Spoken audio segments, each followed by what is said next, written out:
Bismillahirrahmanirrahim. Assalamu alaikum, everybody. Alhamdulillah that we're here with you. You know, it's been over a week now that, you know, Sheikh has been really struggling with pain. I know he's embarrassed when I talk about the suffering, but I feel like it's a really important thing to hear and to understand. Because, you know, as I've said before in my weekly email and other communications and here, is that it's truly a test, not just for the individual, but for the people around him and the people who care about him and the people, you know, in the community, and certainly I think larger, the Muslim community. And you know, it feels like it's been a long time because on the one hand, it's like everything else, the time goes by very quickly, you sort of lose track of time. But you know, it's also a very long period of time because suffering is extremely tedious and, you know, tiring, very draining, very lonely. And so, you know, we now have missed 2 khutbahs, but we've managed, alhamdulillah, to try and really preserve the, you know, the ability to come together for these halaqas. And, you know, like everything that we learn in these halaqas, this is an opportunity for us to really reflect, right? I mean, illness is a time for each of us to reflect. And, you know, like when I think about the stories of the prophets, for example, that we've been learning about, and how much suffering each of the prophets had gone through in their own time, and the constant, you know, mantra that the Sheikh says about how people used to take the Quran much more seriously. You know, we do this when we're studying these lines, we're like really examining what the message was here. We go into fine detail over things that most Muslims might gloss over when they're reading the Quran. And I think we cannot help but really think about the amount of suffering for people who are delivering God's message. And I take that, you know, as a really, you know, a really important lesson for us to learn. Someone here asked me, you know, because you often start thinking about like, okay, why the suffering? Why now? What's going on? What's causing this? You know, and one of the people asked me here, do you think that this is because we haven't been grateful enough for what the Sheikh has given us? And, you know, I said, I don't know. I mean, I think there are lessons for each of us to learn.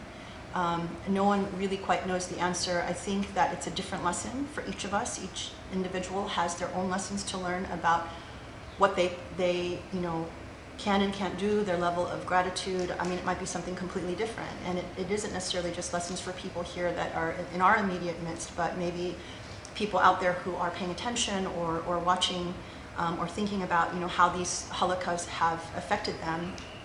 I know that the Sheikh had, and one of, you know, just to convey again in my testimony, is like, if you saw the amount of pain that he goes through, like literally around the clock. I mean, I think when we come here, God gives him the medhed, you know, the assistance, the help, the temporary lift from pain, because, you know, like literally right until a very short amount of time before we do these halaqas, he's bedridden. I mean, he's been bedridden pretty much the entire time since we're canceling halaqas and, khutbahs and such.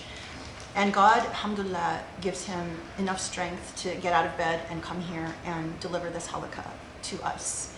And, you know, like I even think about like, okay, if I were in that amount of pain, or anyone, any mere mortal were in that amount of pain, you would just call it a day. It would be done. It would be over. And, but when I see like what he goes through all the way into the evening, you know, and then to arrive here, it's truly from, you know, from a commitment to delivering, I think, what we have all come to understand is a very important message. And sometimes when he is in delirium and in pain, and, you know, you're sitting by feeling helpless, you know, interestingly, you know, he'll oftentimes start to tell stories and things like that too. But there was one dream actually that I thought that I would share. He dreamt of a very dear friend who died in prison under torture. And he said to his friend, you know, why so much suffering? You know, and his friend said to him, so you would understand. all of this suffering so you would understand. And he understood that that message meant that so you would understand the seriousness of what we're doing and the seriousness of this message. And he can't say this, but I can. I believe that what we're doing here is so important. Imagine us not having these halakas.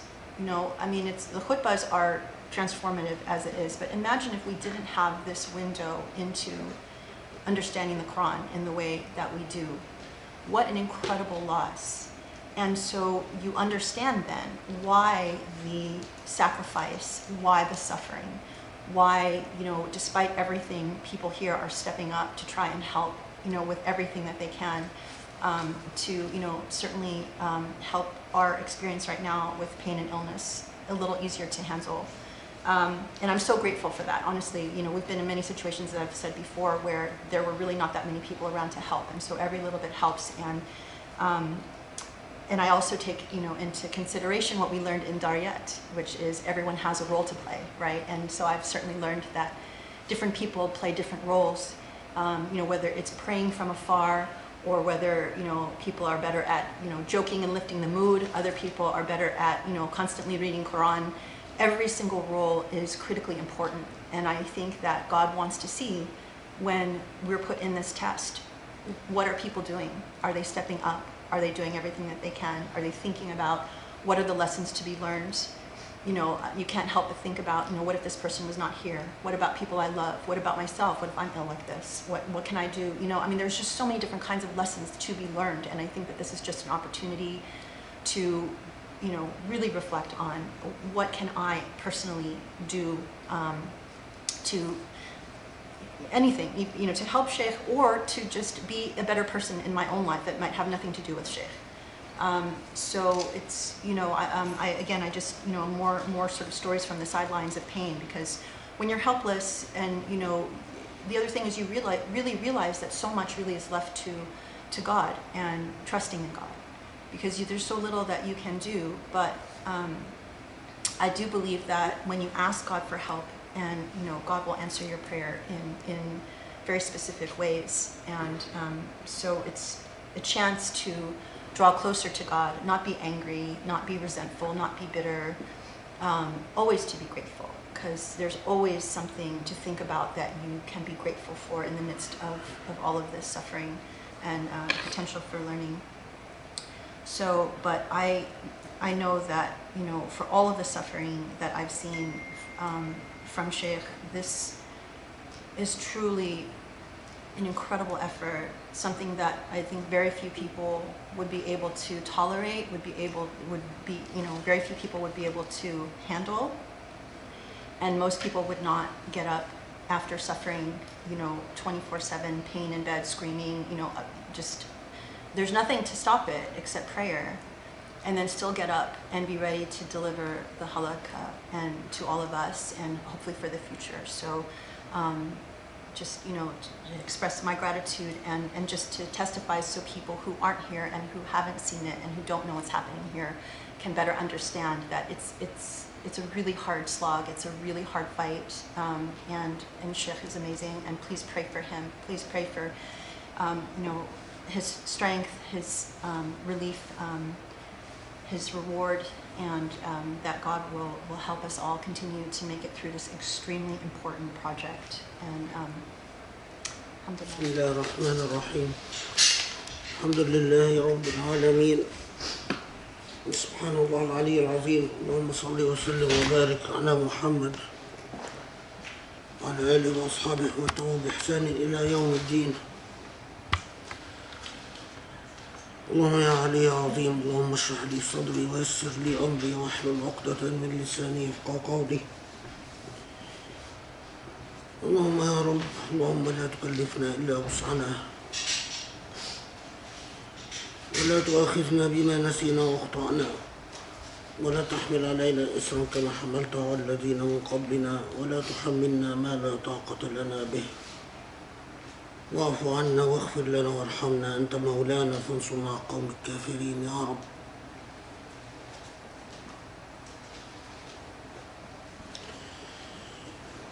Inshallah, today we will do Surah al-Muminun, Okay, so Surah al-Muminun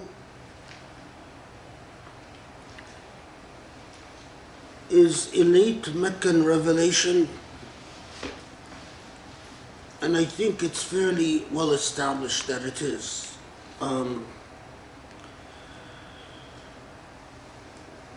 Among the last surah, not the last, but among the last surah revealed in Mecca, it is, most reports say that it was revealed after Surah al-Anbiya, which we've discussed, and Surah al-Anbiya, of course, was after Surah Ibrahim, so then you have Ibrahim, al-Anbiya, and al-Muminun. And although this is not certain, but it is likely that it was revealed right before Surah al-Sajdah, which we have also discussed. But there's some conflicting reports about that. And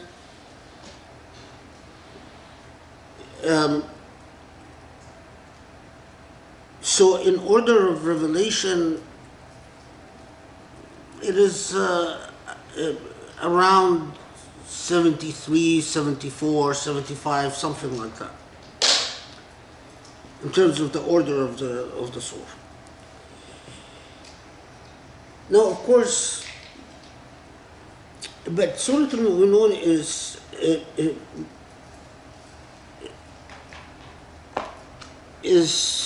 interesting, or it's fascinating in several regards. And especially that it is revealed at the end of the Meccan period. So we by the time Surah al-Muminun is revealed, we already had Surah al-Kahf, we already had Surah al-Nahl, we already had Surah Ibrahim. And so it is easy for one to miss, or to miss what Surah al-Mu'minun adds or contributes at this point in the history of the Islamic Dawah. Because it seems to repeat a lot of the same themes that have already been covered in earlier revelations, until you read the surah itself carefully and you study what the early audience of the Quran, the companions radiallahu anhum, themselves said about the surah, or the way that they've handled the surah, the way that the surah interacted with their lives.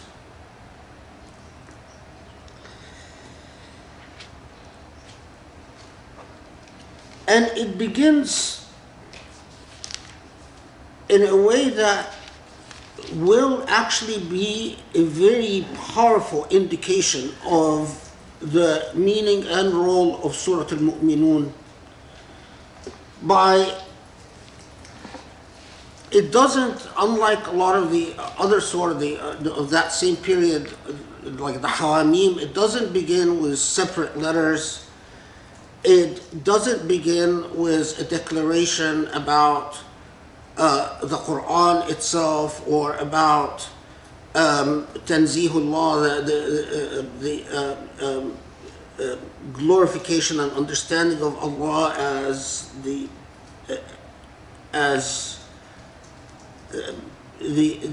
one and only, or a proper understanding of the Dhat and the Sifat, or even a statement about Alhamdulillah, the gratitude to Allah. But it starts by talking about believers themselves. قَدْ أَفْلَحَ الْمُؤْمِنُونَ. So and remember,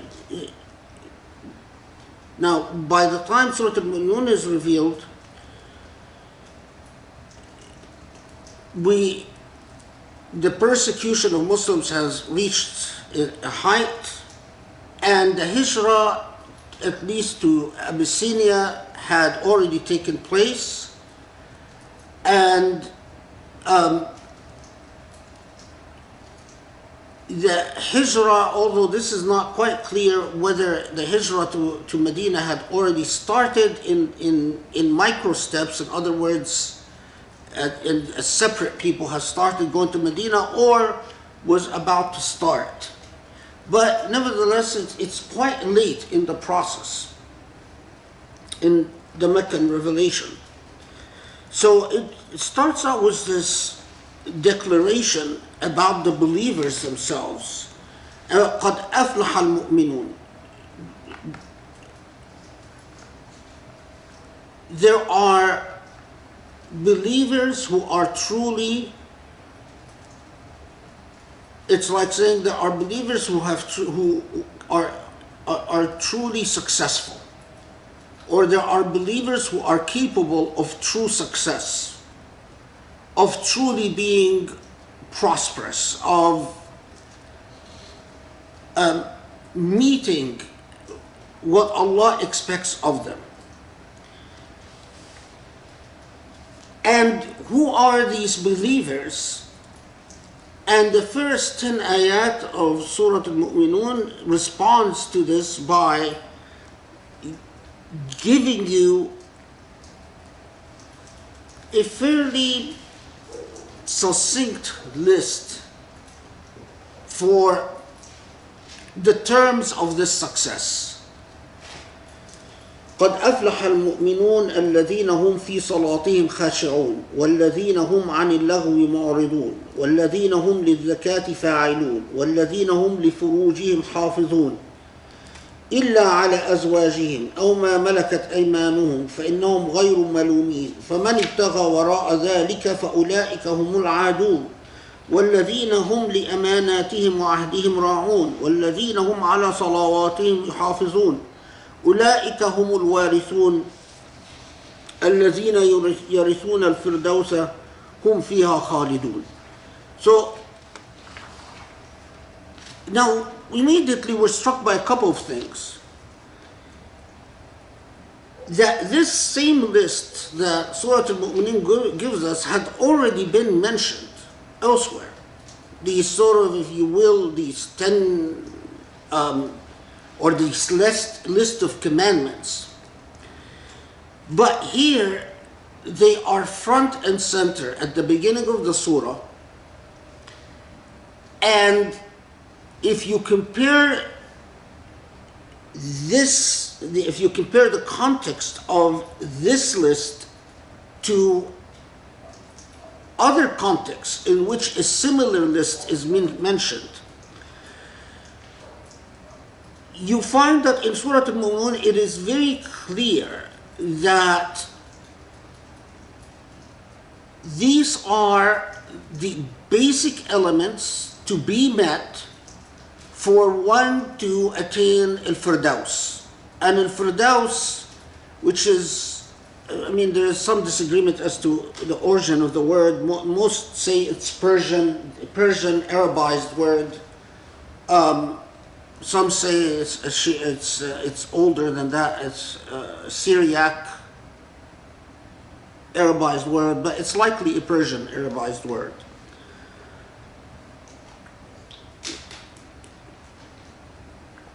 But theologically, and by the time the Quran is revealed, it has already moved in Arabic and been in circulation as an Arabized word for a while.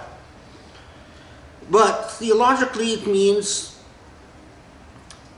a high, secure status in Jannah. Now, whether you're a traditionalist that sees this as, in terms of material terms, or you are a Sufi-esque who sees this in terms of a degrees of enlightenment and degrees of security. It is as if Allah subhanahu wa ta'ala is saying, let me put it to you quite simply and quite directly. Here's what you have to meet to be among those who are secure, and not in, and as we will see, not in an obscure or ambiguous status. And what are those elements? Al-khushu' fi salah, that, and again, like elsewhere, especially once before in the Quran, the salah is mentioned at the beginning and at the end. And it's mentioned at the beginning as khushu', and at the end it's mentioned as hifaz. So at the beginning, what is mentioned is that when you pray, you are focused in your prayer. And most commentators say it is the effort and the determination to be focused. So it is not necessarily that you succeed in being focused always. And that is why even if we pray and we're not focused in our prayer, even if we drift in our prayer, we don't repeat the prayer. The Prophet ﷺ, there is a hadith in which the Prophet says, don't repeat the prayer, because you don't know which part that, a single instant in that prayer could be what Allah blesses and what Allah accepts. But I think that the gist of that hadith, the meaning of this hadith, because it occurs in different versions and different wordings, is that the point is not to obsessively repeat the same prayer, but the point is to be determined to transform your prayer into a meaningful act, not simply a physical act of, bending and prostrating and getting up and going down and so on. So the first time it's mentioned, it's the khushu', it's the being focused in prayer, and the second time it's mentioned is the hifaz, meaning that you don't miss your prayers. You are diligent about praying on time without missing prayers. And we've encountered that before. But here, so it is the prayers. Second, عن اللغو معرضون. And al-laghu is all forms of vain talk. Now, al-laghu could be backbiting, could be slandering, if you backbite people, if you slander people. But laghu could also be when you use speech to spread untruth, or to spread suspicion, or to spread enmity and hostility. That's also laghu. There are people that entertain themselves by gossiping because their lives are empty and they need to live exciting drama. And the only way they can live exciting drama is to always gossip about, the tragedy that is happening with this person, or the tragedy that is happening with that person. And if there are no problems, they create them. And that's laghu. That's laghu. Laghu is also laughing or entertaining yourself at the expense of people's own misery or unhappiness. So if you are just talking about the misfortune that befell that person and this person, and you don't have a good intent in your heart, in other words, you don't intend to help, or you don't intend to find help, and you're just gossiping to keep yourself entertained, that's also laghu. So, عن اللغو معرضون is this remarkably succinct way of saying what the Prophet ﷺ said elsewhere, that there are so many people who will be plunged in hellfire because of their tongues. You know, if it hadn't been for what they spew out, they might have been in a good shape with Allah. But because of the fact that they don't watch their tongues, they're in trouble. Okay, so prayer, what you talk about, and as zakah, and remember again, by the time Surah al-Muminun is revealed, the official legal zakah has not been prescribed yet.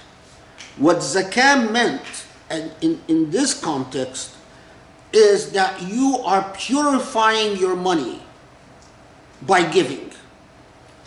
And it is significant that at this stage, and not until Muslims had a state, a certain amount was not set, but it was always heavily emphasized that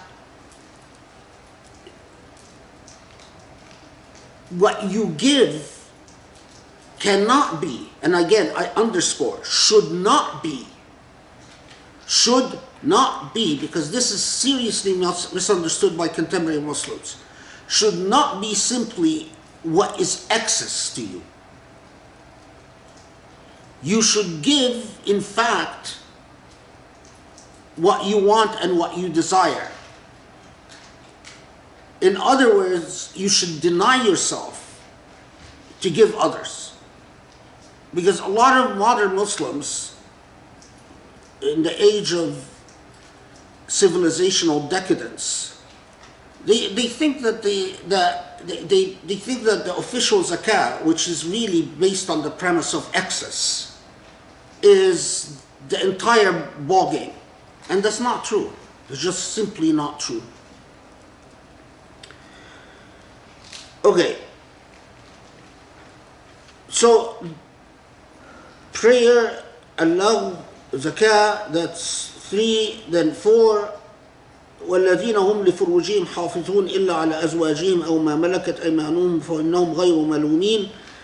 And they guard their private parts, and we said that this means they don't engage in unlawful sexual relations except for who they're married to or who their right hands possess. And I said earlier that I agree with the fuqaha who said that rights hands possess basically means the same thing as marriage. It's not saying there's a category of those you're married to and a separate category of people who your rights hands possess. It is saying either those who you have been married to officially and technically, judicially, or those you've been married to through any other means. So, because as we said that at that time, there were plenty of people who were married communally, but there were no official register anywhere of their marriage. And I also agree with those jurists who said that you were not free to just sleep around with your slaves without marriage. Marriage was, and this is what the Quran itself says, as we will see. I mean, it's not, it's the Quran itself that says that. So the proper venue for sexual relations is marriage, and a committed relationship in which people exchange vows and are in a covenant with God. Then after that, the amanat and the ahud. وَالَّذِينَ هُمْ لِأَمَانَاتِهِمْ وَعَهْدِهِمْ ra'un. And the covenant, the amanat and uhud are covenants and promises. That you don't break promises, that people can trust in what you commit yourself to do, because that is a basis for any stability within any aspiration of any civilizational order. A people who don't honor their word cannot have a civilization. It is impossible. It is just, you can't build a civilization upon individuals retaining ultimate discretion to do or not do, depending on whether they can achieve an additional benefit or not. The whole idea of law and the whole idea of stability and the whole idea of social unity and social contract is that individuals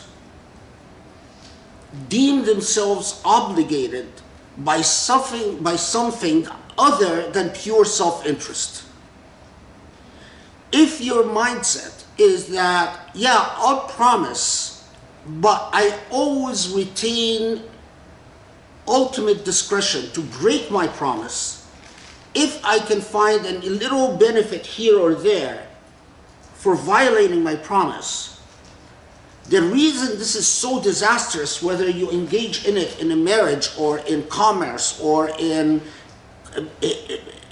any type of intercourse with human beings, the reason it's so disastrous is that you can't build anything. Then society becomes total and absolute chaos. So when you make a promise to your children and then you break it, or you make a promise to your spouse and then you break it, the reason it's a big deal is because of the principle. And it cannot be that, and the reason it's a big deal is because not honoring promises is anchored in narcissism and selfishness. And that, of course, is a thoroughly disastrous.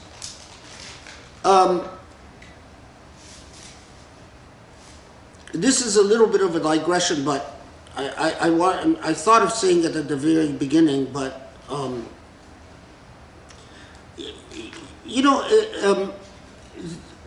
if you study human conduct long enough and you study the anatomy of civilizations, what makes civilizations come to being and what makes civilizations vanish. And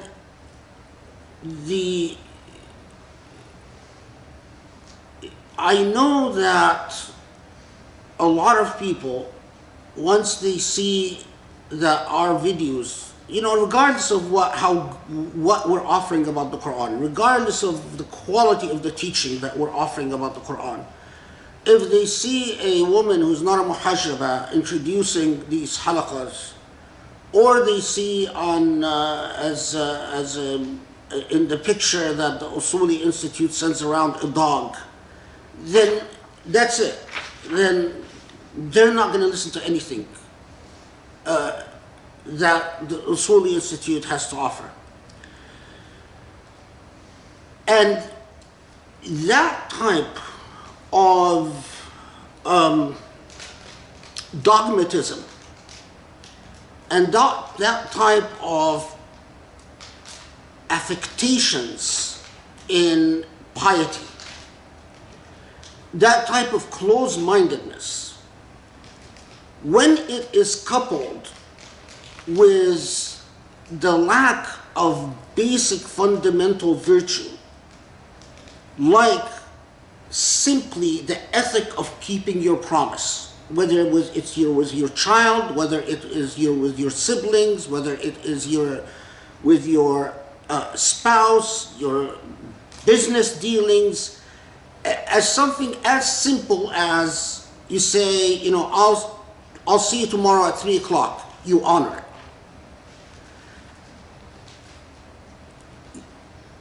it. In my understanding of history and my reading of history, these two flaws are fatal to the existence for the possibility of the emergence of civilization.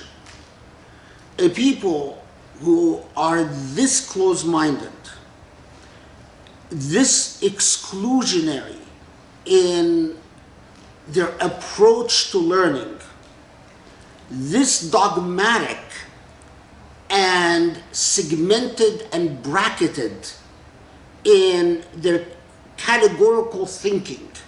So they think in terms of categories and have no flexibility of intellect. And at the same time, mixed with the lack of virtue in keeping and honoring your word, they will never, regardless of what, build a civilization. That's just the sad reality of it, is that, you know, you can have as many conferences as you want. You can build as many colleges as you like. You can buy as many weapons as you want. You can do whatever you want. But these flaws, in my understanding of history, seem to be lethal.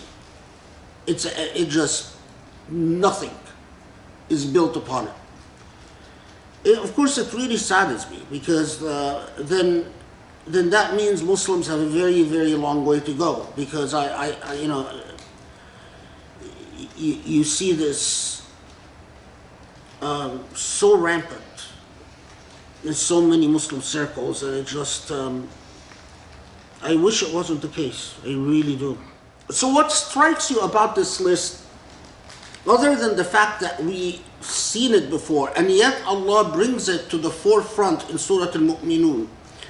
And it's like Allah is saying, yeah, I know you've seen this, but here's the same list again, and understand, this is the list for falah. This is the list for a Muslim attaining firdaus. And then you reflect upon this list, and the thing that's striking about it is that it is a basic list. I mean, it is not impossible to attain. It's like saying, well, keep your prayer, you know, keep your promises, don't slander people, and don't speak nonsense, don't go around lying or exaggerating or slandering or backbiting, you know. So it's all focused around honor your word, be a respectable, dignified human being, don't be sexually promiscuous, you know, have sexual honor and sexual ethics, and you'll be fine.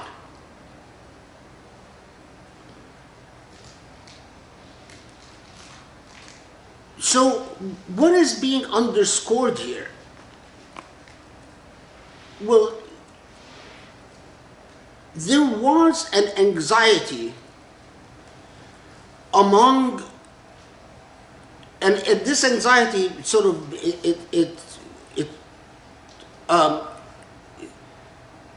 would confront us again in the Medina period, but in the late Meccan period, there is an anxiety among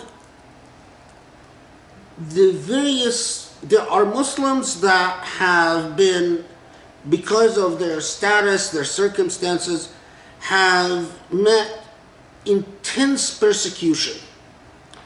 There are Muslims that are extremely devoted, that pray most of the day, that are in constant state of dhikr, that accompany the Prophet all the time, alayhi salatu wasalam. There are Muslims that are allowed, because of their family connections, to exist in Medina in hardship, but not in an impossible situation.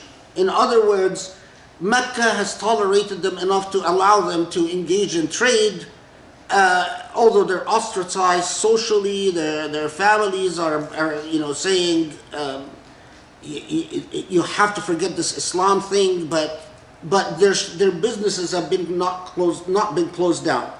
But at the same time, there are Muslims who've been denied any livelihood. There are Muslims who have had to escape Mecca and go to Abyssinia. There are Muslims who've been tortured and even martyred.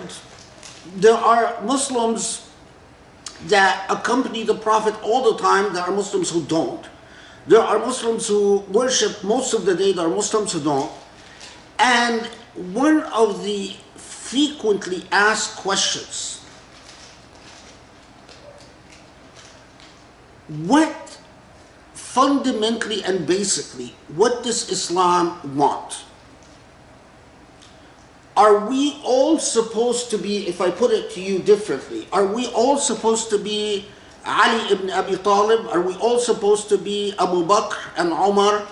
Are we all supposed to be these larger-than-life figures that, and that question, by the way, keeps recurring. And as I said, it will come back in Medina.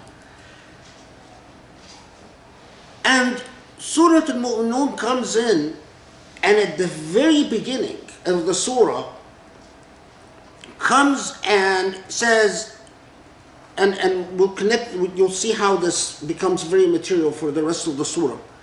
But it says, listen, here are the fundamentals of what would make you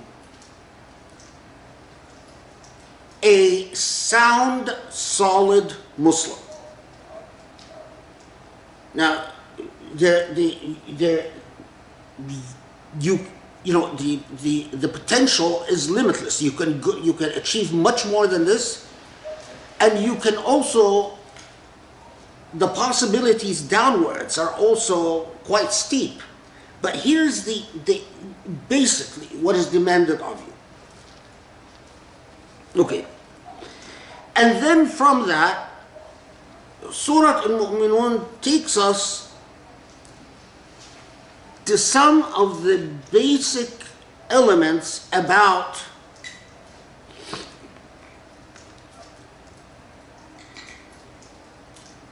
all human beings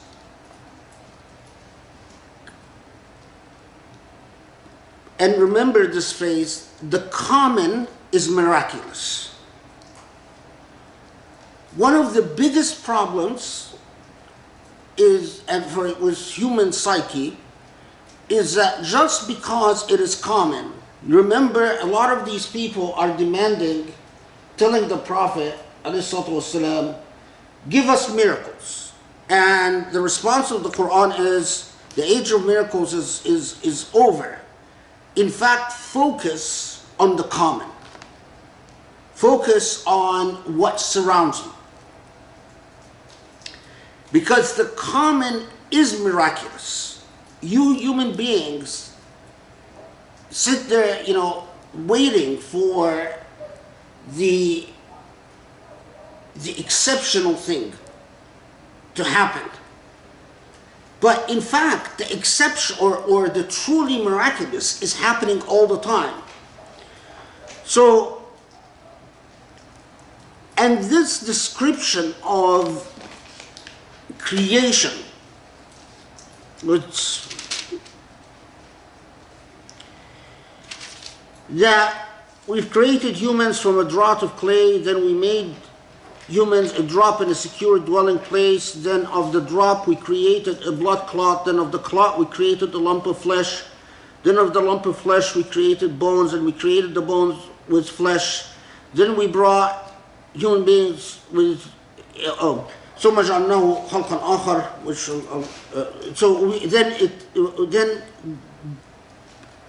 I'll come back to this. Then it became another creation altogether.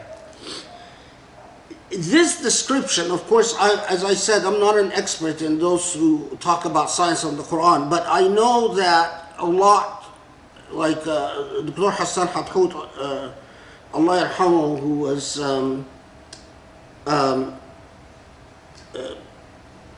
what do you call these doctors that give birth, that help? Obstetricians, right? Yeah. And an obstetrician, I would remember him when he talks about this verse, and he would say that it is remarkable that description of the development of an embryo is in a book that was written at the time it was written. And if you look at Maurice Bucay's book on the Quran and science, he talks about this as well as several of any of the books that deal with science of the Quran. But from a non-scientific perspective,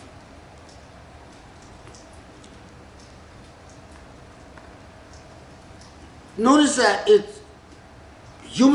talks about the normal development of a human being, that they go from a blood clot to flesh to bones and so on. Then it comes to a point and says, ثم أنشأناه خلقا آخر فتبارك الله أحسن الخالقين. That you have what can be described as biological developments until it gets to a point, and then when the element of life is added, it's as if we don't have the linguistic tools to even relate to this to us. So Allah subhanahu wa ta'ala simply says, and then it becomes something other. Now, this is significant if you've read a lot of philosophy about the mystery of consciousness. How do we philosophically define consciousness? Because no one has succeeded in philosophically making sense of consciousness. You can add all the elements of biology and physiology that make cells alive, that make cells communicate with one another, etc., etc. But what gels all of that into the complicated bundle that is a human being?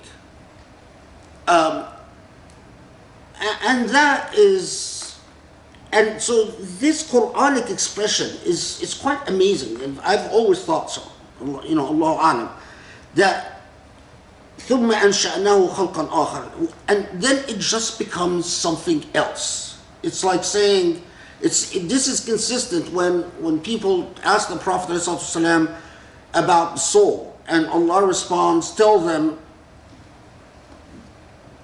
the soul, the knowledge of the soul belongs to Allah. You just will not understand it.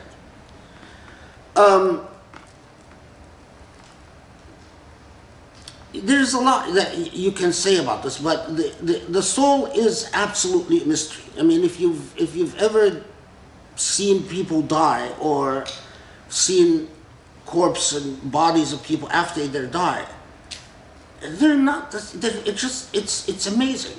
I mean, the minute the spirit leaves the body, and it's not the same thing at all. It's as if something truly magical has left the body, and what is before you is and all the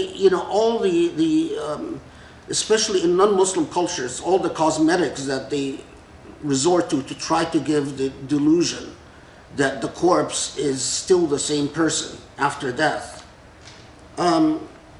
It takes such a remarkable amount of violence to the body to try to give an enormous amount of makeup just to try to give the impression for just a short while that this is the same person after the soul has departed. And of course it's not. Anyway.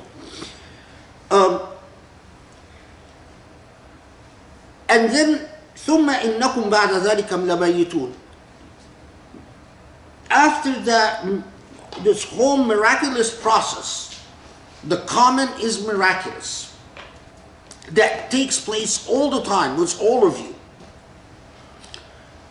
then you're dead.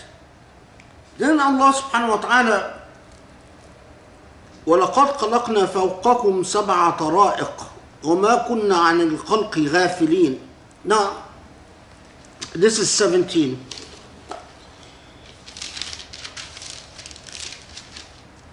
Let's see how they turn 7.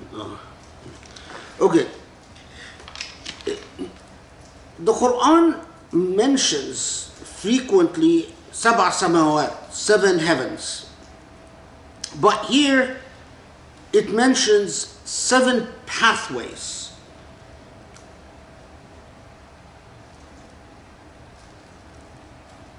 Especially in the Sufi tradition, they read 7 pathways in an entirely metaphorical sense. And they read the sab'a tara'iq as 7 levels of elevation. And I don't remember the 7 levels. If it hadn't been for the illness, I would have looked it up and prepared it for the halaqah, but قدر الله ما شاء فعل. But what is interesting here is that before I mentioned that although we say sab'a samawat, 7 heavens, it doesn't mean that these are astronomical heavens, but rather that they could be 7 ages, 7 stages, 7, and it is significant that in Surah al-Muminun these 7 are mentioned, are referred to as tara'iq, and not necessarily skies, because of course in the medieval age there were attempt to say, well, 7 heavens means the 7 seen planets on Earth and their orbit around Earth, but it's not an orbit, and it's not the 7th planet. And 7 skies, I think, refers to something that is not a part of our reality altogether, without even separate and apart from the Sufi way of reading sab'a tara'iq or 7 pathways.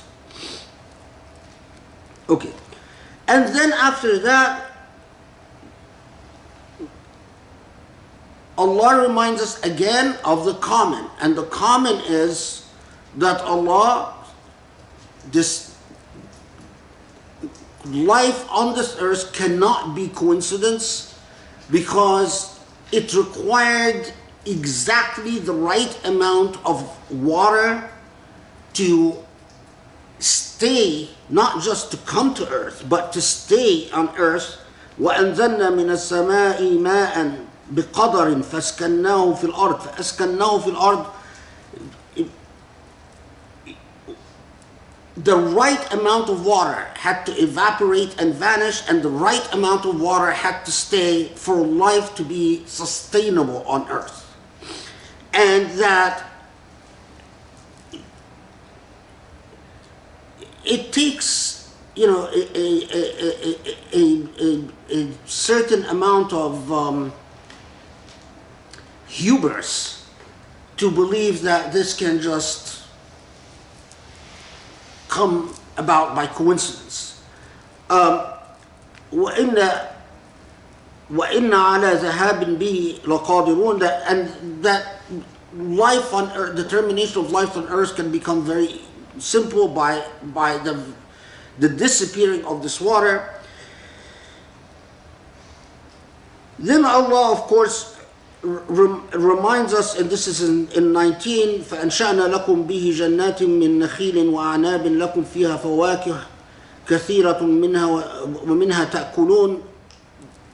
Allah's reminder that this water produces such an immense variety of produce. And وَشَجَرًا تَخْرُجُ مِنْ طُورِ سَيْنَاء تنبت بالدهن وصبغ للآكلين. And this, most commentators says, is a reference to olive trees. Whether Tur Sinai here means Mount Sinai, the Sinai that exists in Egypt now, or it is because Sinai was a word that meant an elevated mountain that could sustain vegetation. So some said, well, no, this is really like, it's the same word like that you have in Wattini wa Zaytuni wa Tur Sinin. The word Sinin is the same origin as Sinai. So some said, no, this refers to Palestine. Some said this refers to Sham. Some said, no, this refers to Mount Sinai because olive trees initially grew in Mount Sinai, and then olive trees were spread to the rest of the world from there. Anyway, that doesn't change the point itself. The remembrance of what is common to all human beings, the amount of blessings that are presented. Okay. And of course, the often cited example of domestic animals and the fact that, and milk and other dairy products. Okay. And then, so it gets to this point, and it will talk about briefly 5 prophets. But the way it's going to talk about them is very interesting, and pay careful attention to it. So first it mentions Noah. And all it tells us about Noah in Surah al-Muminun is that he advocated, that he called his people to the truth. And what was the response of his people? Is that ما هذا إلا بشر مثلكم يريد أن يتفضل عليكم. This is just a human being like you. And what is motivating this common human being is that he wants to be special.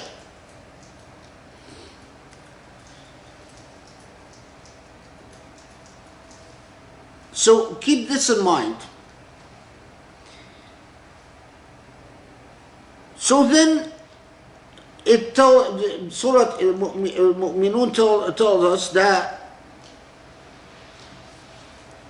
so ultimately Allah sent the flood and supported Nuh alayhi salam.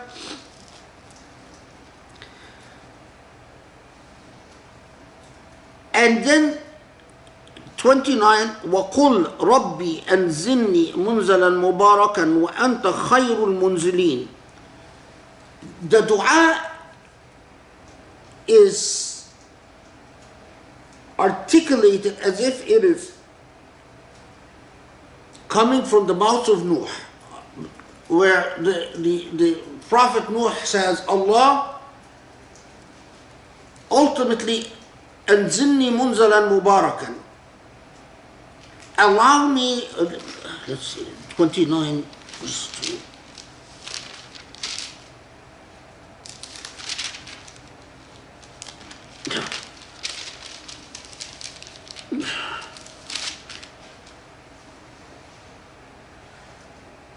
Yeah, Lord, harbor me, blessed harbor, for thou art the best of harbors. Yeah, it could be translated this way, but Anzilni munzalan mubarakan, it's like saying, Allah, protect me until I reach make the end safe and blessed. Now, this dua is although it's said as if it's articulated in the mouth of Nuh alayhi salam, but it is a beautiful dua. Remember it. Someone wants to join? You guys see?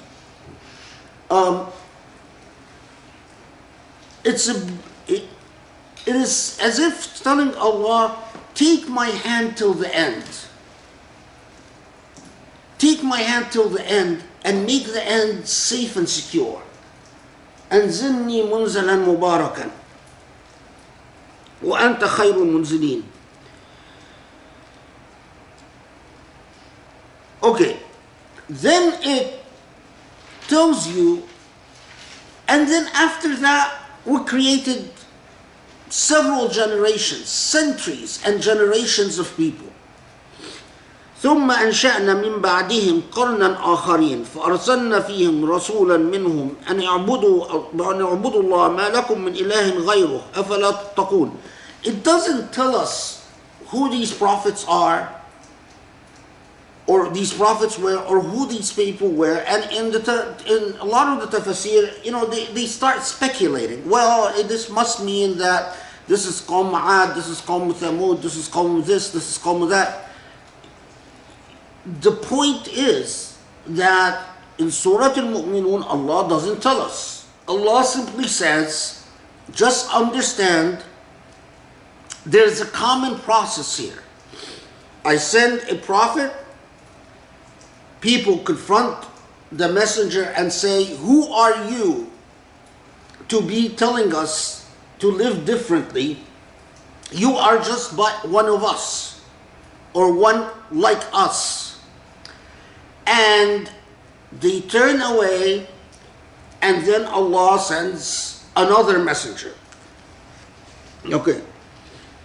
And وقال الملأ من قومه الذين كفروا وكذبوا بلقاء الآخرة أطرفناهم في الحياة الدنيا ما هذا إلا بشر مثلكم يأكل مما تأكلون منه ويشرب مما تشربون. So, and with each successive generation, we confront the same problem, is that people say, this is just a common human being. He eats like you eat, drinks like you drink. Pay attention here to وَأَطْرَفْنَاهُمْ فِي الْحَيَاةِ الدُّنْيَا. That وَأَطْرَفْنَاهُم is a remarkable expression. If you want the most literal way of translating it is, and we spoiled them. If that was that would be the most literal way. Yeah, the study Quran says we had given them luxury in the life of this world. But وَأَطْرَفْنَاهُمْ doesn't even need to be luxury, but it's those who taken blessings and gotten accustomed to it that they've taken them for granted. So those who have been given blessings and they've now have taken these blessings for granted, and it's like saying to us again, it is as if pointing our attention. Do you notice how a very common theme is developing throughout this whole thing? Is that as if there's nothing new under the sun. You have from the Quranic perspective, from the perspective of the divine, a very repetitive and dreary process. Human beings want the exceptional oh, why don't you send angels? Why are these prophets just like us? They want the exceptional, and they don't notice that the exceptional, that the common is exceptional. That the miracle, it surrounds them every single day. Every time when someone is born, that's the miracle. Every time they drink a glass of milk, that's the miracle. Every time they eat cheese, that's a miracle. Every time they eat a fruit, that's the miracle. They fail to notice all of that. And they take everything for granted, and they constantly say the same dynamic of, where is God? We don't see God. We don't feel God. Where is God? Okay. Then, one of the most, when you get, and it emphasizing that sort of, it gives you, if you're, especially if you memorize Surah al-Muminun and you're reciting it, and then you come to ayah 36, أيعدكم أنكم إذا متم وكنتم ترابا وعظاما أنكم مخرجون هيهات هيهات لما توعدون. This expression, hayhat, it absolutely conveys this sense of, wow, this old story has been going on for generations. It's like you start feeling like, God, from the malakuti perspective, from the perspective of high above, this is really tedious and boring. People are always making such a big fanfare about the idea that resurrection, accountability, but yet it is so also obvious, also common. Okay.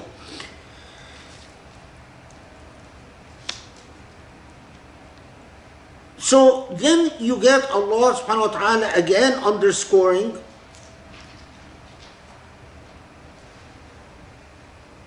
in 42, ثم أنشأنا من بعدهم قرونا آخرين, that generations come from generations, and generations come from generations, and each generation has the same dynamics and the same processes. Each generation thinks that their claims, their arguments are highly original, highly unprecedented, but it is the same old, same old. Okay. ثم أرسلنا رسلنا تترى كل ما جاء أمة رسولها كذبوه فاتبعنا بعضهم بعضا وجعلناهم أحاديث فبعدا لقوم لا يؤمنون. Okay, so we've sent, this is 44. So we've sent messenger after messenger after messenger. أرسلنا رسلنا تترى. Tatra means one, just one after the other, like a sequence. But human beings do the same thing. They're very boring.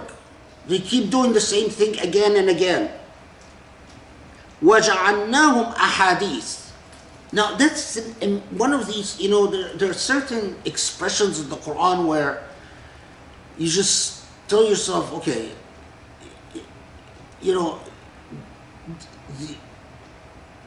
from a believer's perspective, the author of the Quran, it cannot be human. From even just a literary critic, say, this is such, the author of the Quran is an exceptional perspective. وَجَعَلْنَاهُمْ أَحَادِيث 44, let me see how the study Quran translated.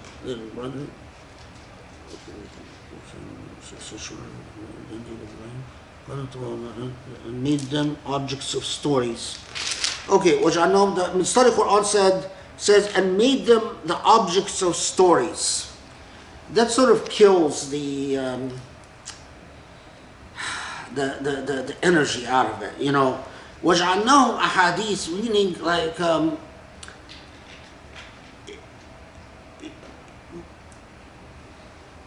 it's like we know that human beings retain out of the same repetitive dynamic whatever they want to retain. But the reason we keep repeating this narrative again and again is it's as if saying so that the story will spread to preserve a kernel of truth. Which is an amazing, just amazing way of saying it. It's like saying, you know, I just wanted to achieve narrative saturation so I can preserve a kernel of truth.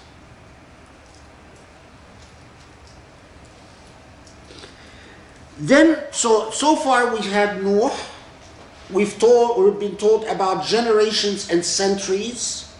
And then after Noah, who's mentioned? Musa and Harun. So Musa and Harun are, again, we're told they were sent to Fir'aun. The problem was Fir'aun is that they were qawman aleen. They were haughty, arrogant, oppressive people. And they responded to Musa and Harun by saying, فَقَالُوا أَنُؤْمِنْ لِبَشَرَيْنِ مِثْلَنَا وَقَوْمُهُمَا لَنَا عَابِدُونَ. The only variation here is that they saw Musa and Harun as belonging to an inferior people. So they said, they're humans like us. But although they recognize them as humans like them, so it's not like the white race that didn't recognize slaves as human, but thought of them as subhuman. No, in the case of Musa and Harun, their oppressors recognized them as human. But nevertheless, they are a deeply classist society and also a racist society, and so they didn't think that these humans are entitled. But fundamentally, the core thing is that they're unhappy with the fact that Musa and Harun are common human beings, just like with Noah. Then from there, it moves to the third prophet, Isa alayhi salam, and Maryam. And here it doesn't even name Isa, it says, وَجْعَلْنَا إِبْنَ مَرْيَمْ وَأُمَّهُ آيَةً وآويناهما في ربوة ذات قرار ومعين. That the son, and normally when the Quran wants to give an example of, and this is, by the way, those who said that Maryam was a prophet often point to this fact, that when the Quran wants to give a quick example using Jesus, it will always say Maryam and her son. But when it wants to focus on the legacy of Jesus, especially the whole thing about the crucifixion and so on, then it will refer to Isa ibn Maryam. And so those who said that Maryam is a prophetess, they said, well, the Quran seems to deal with Jesus and Maryam as equals, like as if they're both. Anyway, that's from a different set of texts and different discussions. Okay. So with Isa, with Maryam and her son, alayhim salam, what the Quran emphasizes in Surah al-Muminun is their common humanity. So, يا أيها الرسل كلوا من الطيبات وعملوا صالحا إني بما تعملون عليم. Eat from my blessings and do good because I am your Lord and I know what you do. Okay. But then وَإِنَّ هَذِهِ أُمَّتُكُمْ أُمَّةً وَاحِدَةً وَأَنَا رَبُّكُمْ فَاتَّقُونَ. So 52, the Surah al-Muminun presents us in this sort of narrative about how prophets come, they are accused of being just like everyone else, just human, and they're denied as a result. Then it comes and says, but I want you to recognize that all this commonality, successive generations, repeated patterns, repeated problems, the way human beings have reacted time and time again and will react is because or points to a fundamental and necessary and basic fact. You people are but a single ummah. And I am your Lord. وَأَنَا رَبُّكُمْ فَاتَّقُونَ. So heed me. Now, why, although you are a single ummah, you don't act like a single ummah? And Surah al-Muminun comes and tells us something else about the common human being. فَتَقَطَّعُوا أَمْرَهُمْ بَيْنَهُمْ زُبُرًا كُلَّ حِزْبٍ بِمَا لَدَيْهِمْ فَرِحُونَ. I send the same basic truth, but you, common human beings, love to have camps and to break into teams and to break yourself into tribes and groups and factions. And then you love to argue about how you're right and others are wrong.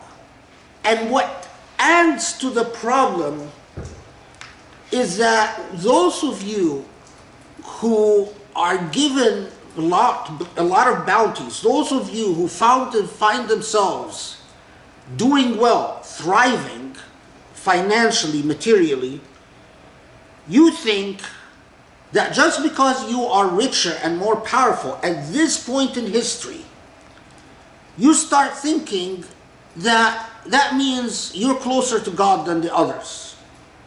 That this necessarily means that God loves the white man, God loves the Indian man, God loves the whatever man, or God approves of this group, God approves of this group.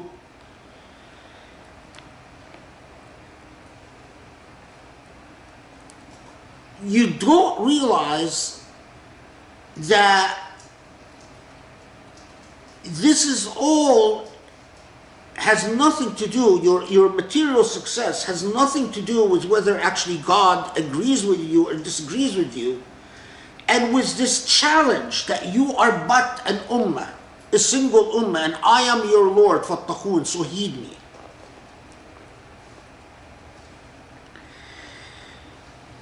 Okay.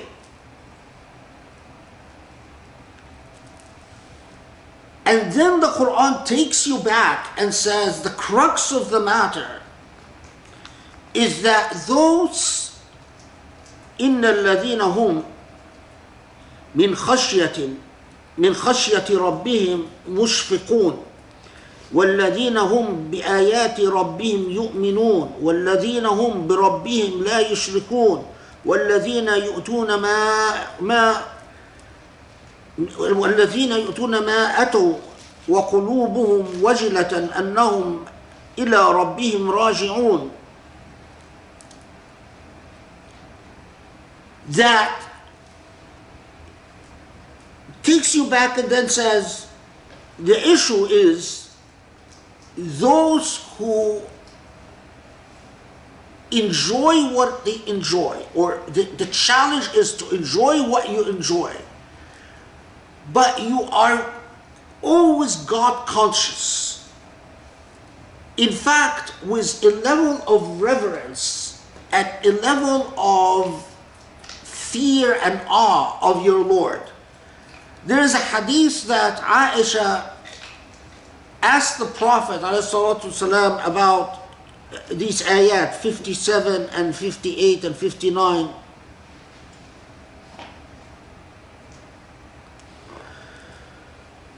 والذين يؤتون ما أوتوا وقلوبهم وجلة أنهم إلى ربهم راجعون. And she says to him, so those who do what they do while their hearts are in a state of wajal. Wajal is in study Quran, it translates it as a heart's quake. Yeah, I mean a reverence of your Lord. It's not your heart's quake. Al-wajal is that you're God conscious. So it's not that you are frozen with fear, but you don't take God for granted. So Aisha asked the Prophet ﷺ, she says, is this talking about that people who commit sins and yet remember, so those who drink alcohol and fornicate but then remember God and so they fear God? And he said no. The Prophet ﷺ said no, it's talking about those who do good. They do the good they do, but they are constantly conscious that they can't take that good for granted. So in other words, humility. You don't start thinking that you're fine with God just because you do the basics. One of the important reports narrated in a number of versions, all very close to each other, is that Aisha radiallahu anha, when she is asked about the character of the Prophet, the people who had not met the Prophet would ask her how was his khuluq, were his ethics, his personality, his manners, and she would always refer them to say, haven't you read the first 10 ayat of Surah al-Muminun? That was his character. And that only underscores, because we've encountered that same list before, but in Surah al-Muminun it is put front and center, and it is underscored قَدْ أَفْلَحَ الْمُؤْمِنُونَ, that if the believers want to understand the standard, here's the standard. Another thing that I forgot, in verse 51, يا أيها الرسل كلوا من الطيبات واعملوا صالحا إني بما تعملون عليم. يا أيها الرسل كلوا من الطيبات واعملوا صالحا. Now, of course, this is saying, addressing itself to messengers and say, messengers of God, كلوا من الطيبات, eat from what is good, وَعَمَلُوا صَالِحًا, and do good. Because I know, I observe you, and I see all. Now, it would seem rather obvious that the prophets of God would only eat from what is good and would only do good. So, what is the point of saying this to the prophets of God? And in the ayah that comes right before, وَإِنَّ هَذِهِ أُمَّتُكُمْ أُمَّةً وَاحِدًا وَأَنَا رَبُّكُمْ فَاتَّقُونَ. And this is but, your ummah is but a single ummah, a single nation.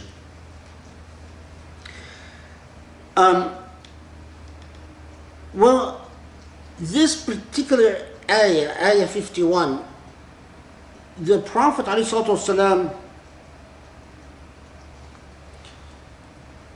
comments that what Allah commanded for the prophets is what Allah commanded for all believers. إن الله أمر المؤمنين بما أمر به المرسلين.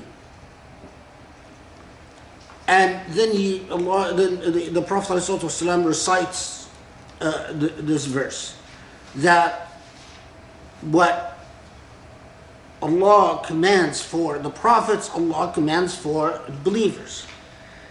And then the Prophet ﷺ elaborates by something that becomes an ethical principle.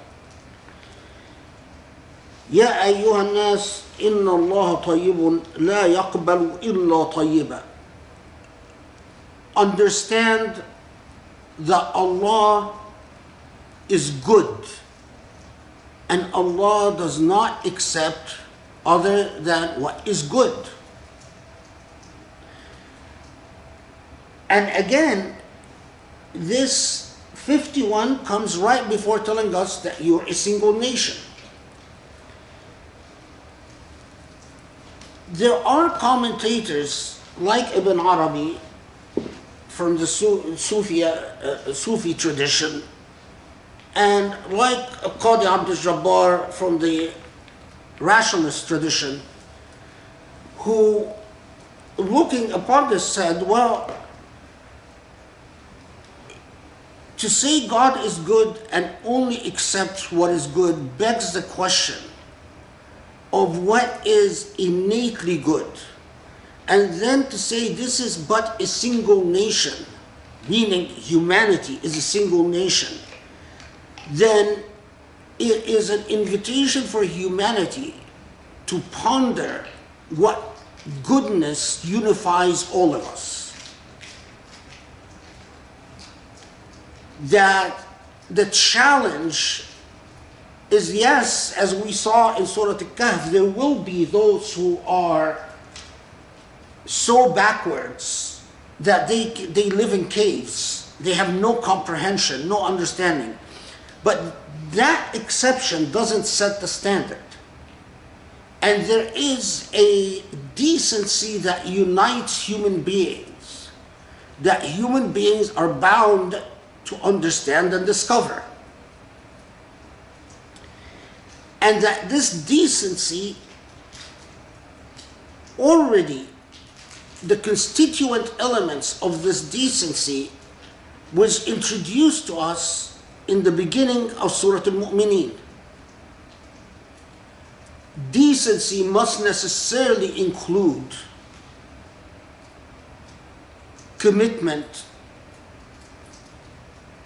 promises, covenants, truth, because speaking untruth is lahu.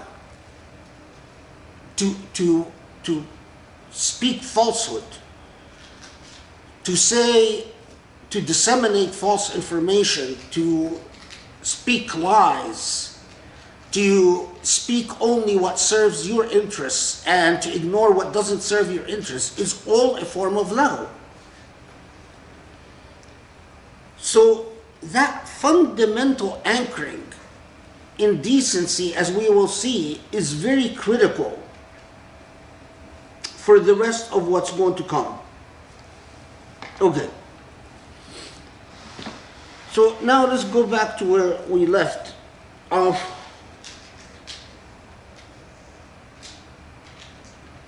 So then,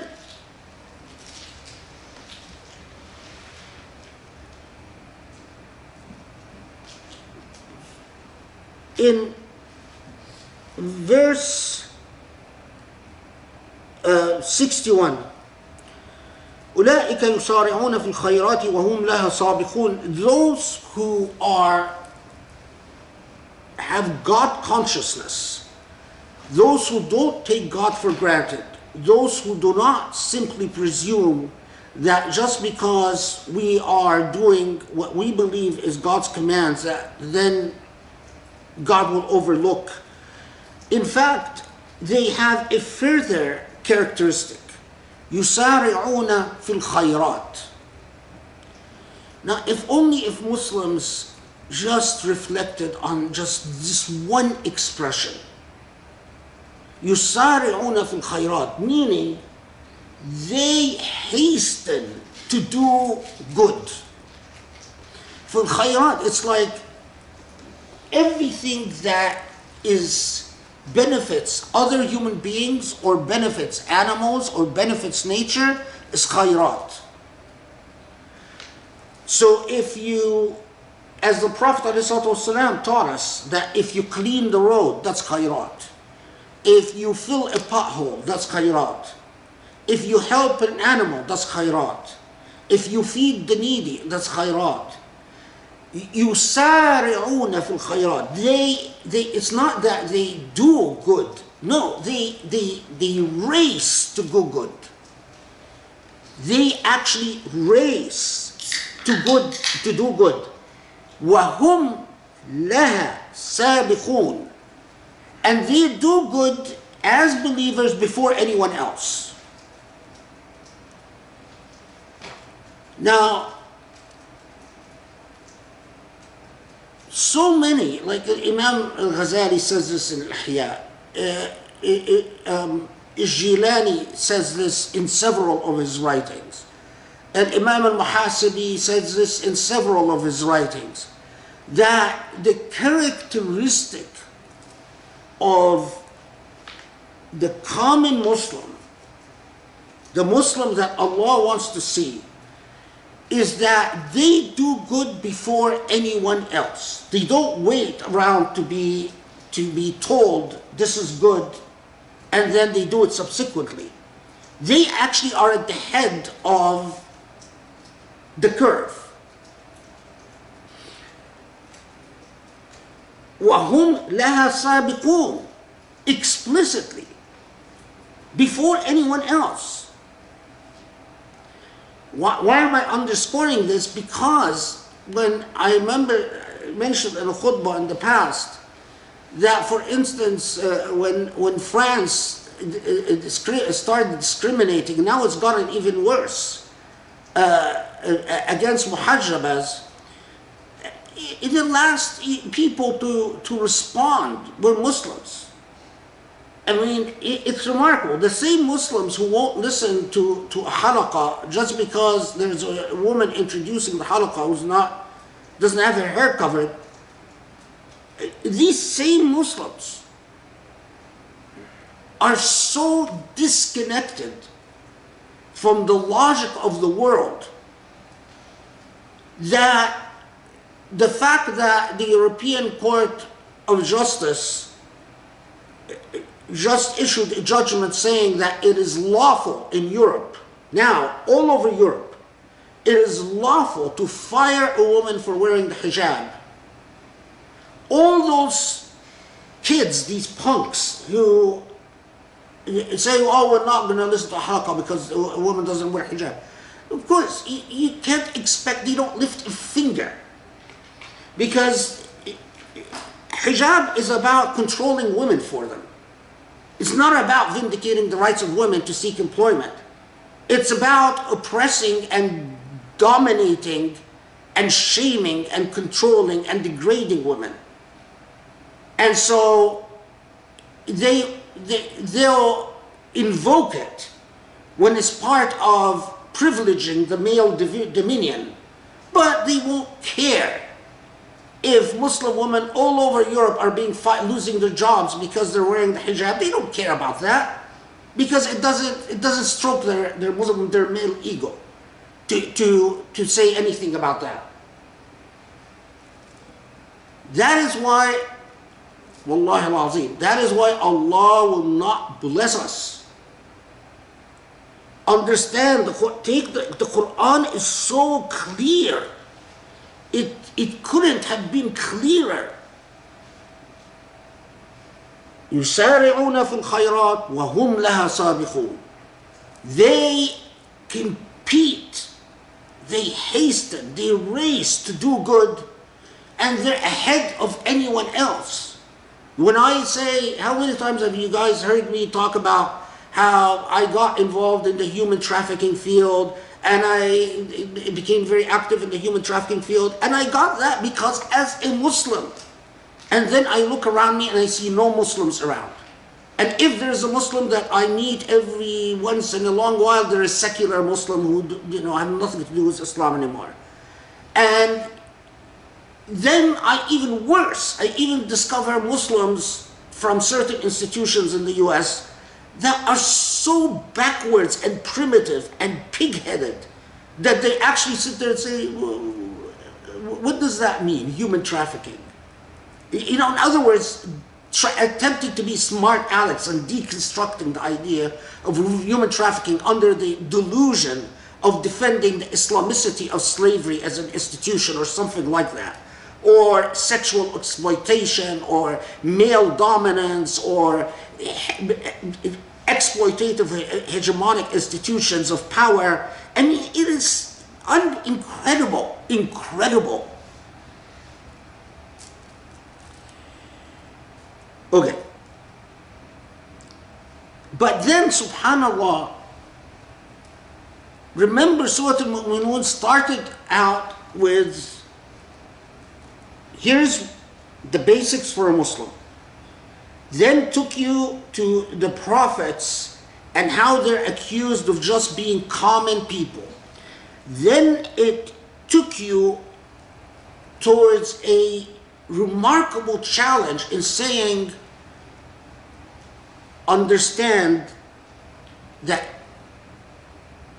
the path of God is a path of decency. And understand that so much of what divides you human beings is vain and unreal and has nothing to do with goodness.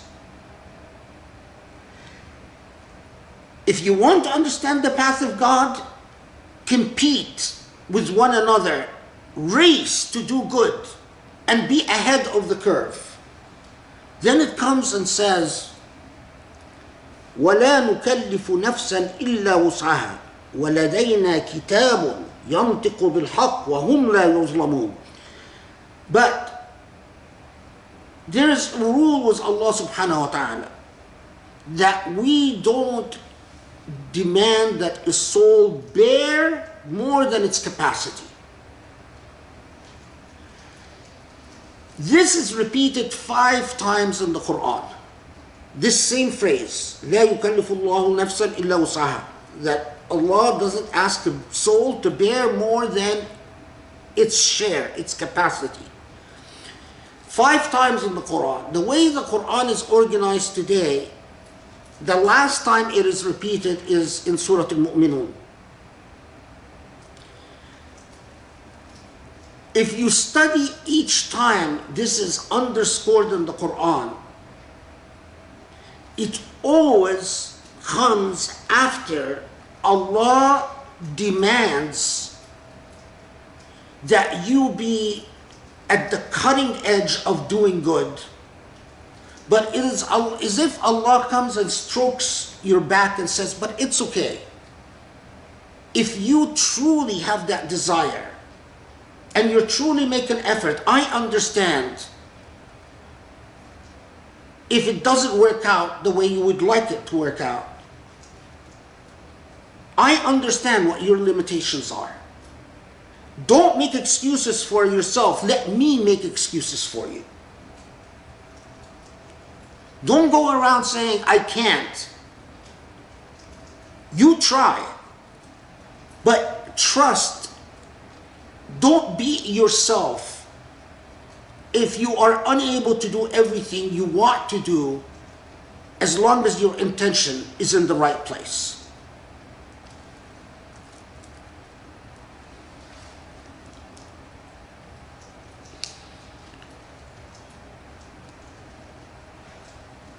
And of course, that وَلَدَيْنَا كِتَابٌ يَنْطِقُ بِالْحَقِّ, meaning the book with Allah, here some commentators said the book that is being referred to is the Quran, that as you struggle with what you can endure and not endure, your constitution in life is the Quran. Some said no, this doesn't refer to the Quran, this refers to the record of your deeds. That Allah has a book that is meticulous in its justice. A book that does not record a lie, has no lie. Okay. So,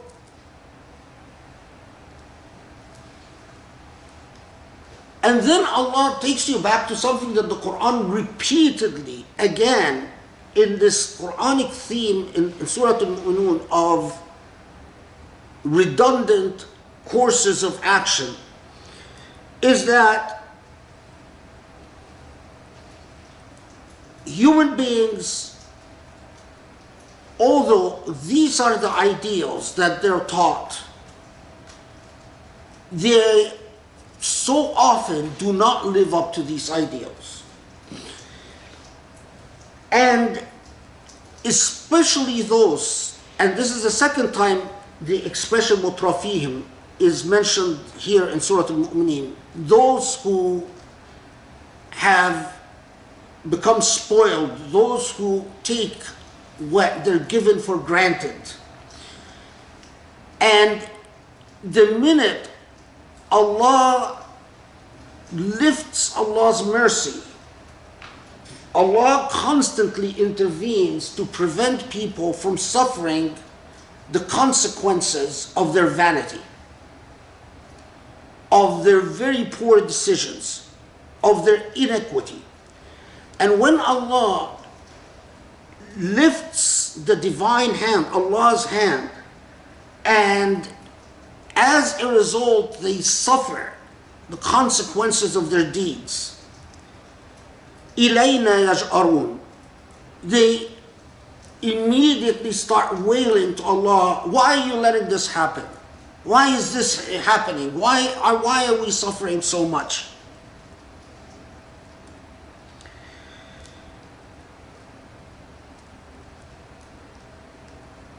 But whether this is taking place in the hereafter or taking place in the here and now, in both cases, لا تجأروا اليوم إنكم منا لا تنصرون. Evil deeds have evil consequences. Injustice begets injustice. This is what you've earned. Don't come, we've given you ample opportunity. If you were truthful with yourself, you would realize that we've given you, that Allah doesn't just give you a day or two. God gives you years and years of opportunity. And when it comes to communities and nations, God might give you centuries of opportunity.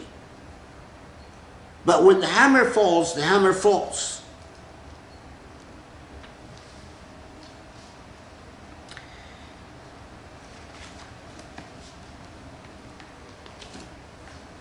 قد كانت آياتي تتلى عليكم فكنتم على أعقابكم تنقصون مستكبرين به سامرا تهجرون. This is 66, 67.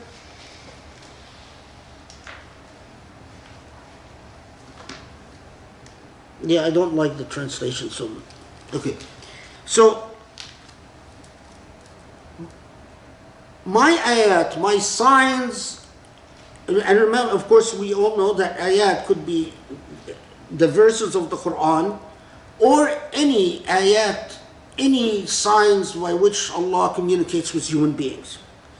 And they were presented to you consistently, but you always ignored them. مستكبرين به سامرا تهجرون. This is one of the most amazing expressions. The way it's translated in the study Quran, waxing arrogant on account thereof, talking foolishly by night. That doesn't sound very eloquent at all, obviously. But when it's mustakbirina bihi, that it's a remarkable way of even in 2 words drawing an entire picture that you will, it's like saying the way you responded to the consistent messages of Allah is in a sort of pompous way in which you are not necessarily saying everything what is in your heart. So in other words, you're not like looking like an outright tyrant, but effectively what you're doing is you look down on these ayat.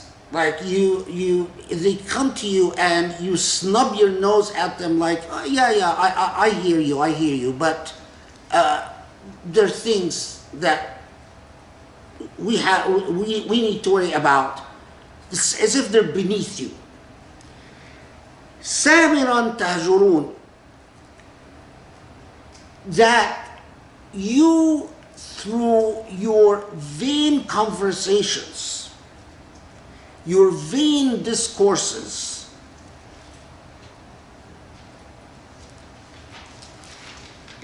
it's a remarkable picture. It's as if through the vanity of your discourses, you encouraged one another to completely ignore all the means through which Allah communicated with you.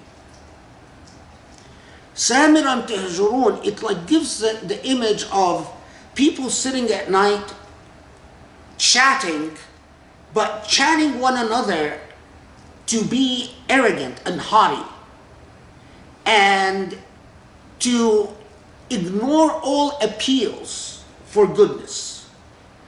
So, you know, if you see these high-class parties where people are schmoozing, what do you call that when rich people circulate with on schmooze?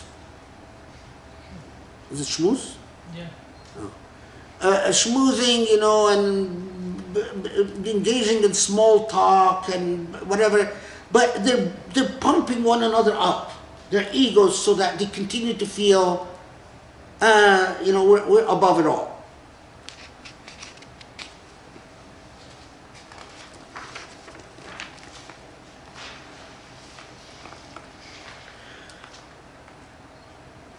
Then a set of rhetorical questions until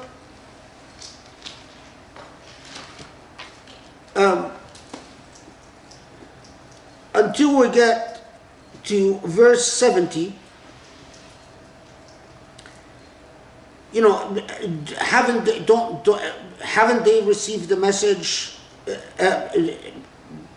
They've always, وَأَكْثَرُهُمْ لِلْحَقِّ كَارِهُونَ. In fact, the problem is that in your hearts, you dislike the truth.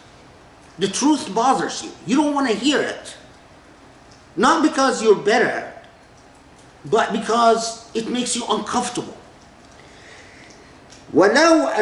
ولو اتبع الحق أهواءهم لفسدت السماوات والأرض ومن فيهن بل أتيناهم بذكرهن فهم عن ذكرهم معرضون. In fact, Allah then reminds us that if Allah would follow the vanities of the powerful, if Allah wouldn't restrain, if Allah in fact didn't intervene all the time to prevent the vanities of the powerful from taking over, the heavens and the earth would have been destroyed.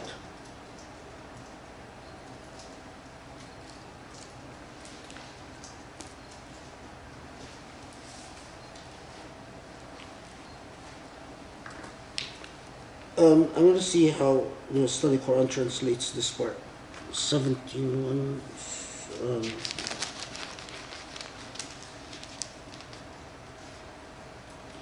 Were the truth to follow their captures, the heavens and the earth would have been corrupted.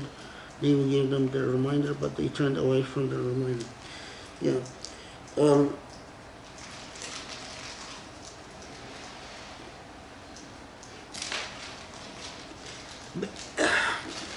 This is a little bit challenging. So 71 says, بل أتيناهم بذكرهم فهم عن ذكرهم معرضون. The Study Quran translates this, that, which is the sort of the most direct way of translating it.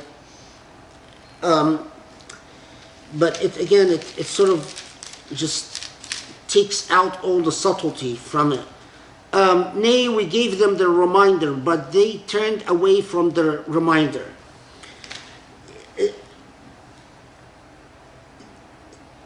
There is a lot of ways, if Allah wanted to say, we gave them the reminder, but they turned away from the reminder, there's a lot of ways that Allah could have said that, other than what actually is said in the text.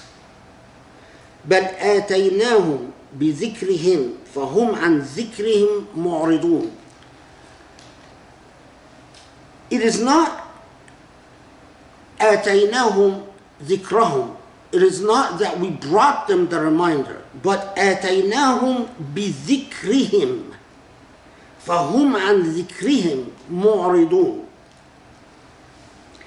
Which, the best way I can sort of do it justice is, we in fact approach them and talk to them with all the reminders that are specific to them, that are most direct to them, but they're obstinate. So it's like saying, you know, I've tried to reach you through all the ways that I know would appeal to you, but you just don't want to listen.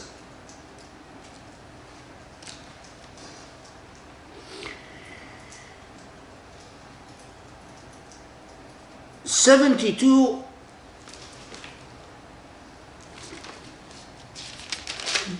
Or is it that you are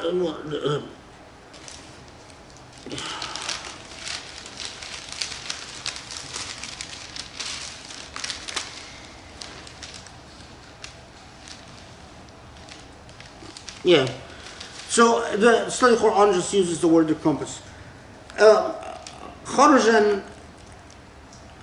Or is it that you are asked them? Is it that you ask them for compensation? So is it that you know? It's a rhetorical question again. It's like, you know, none of the prophets, demanded anything that would enrich them. Okay,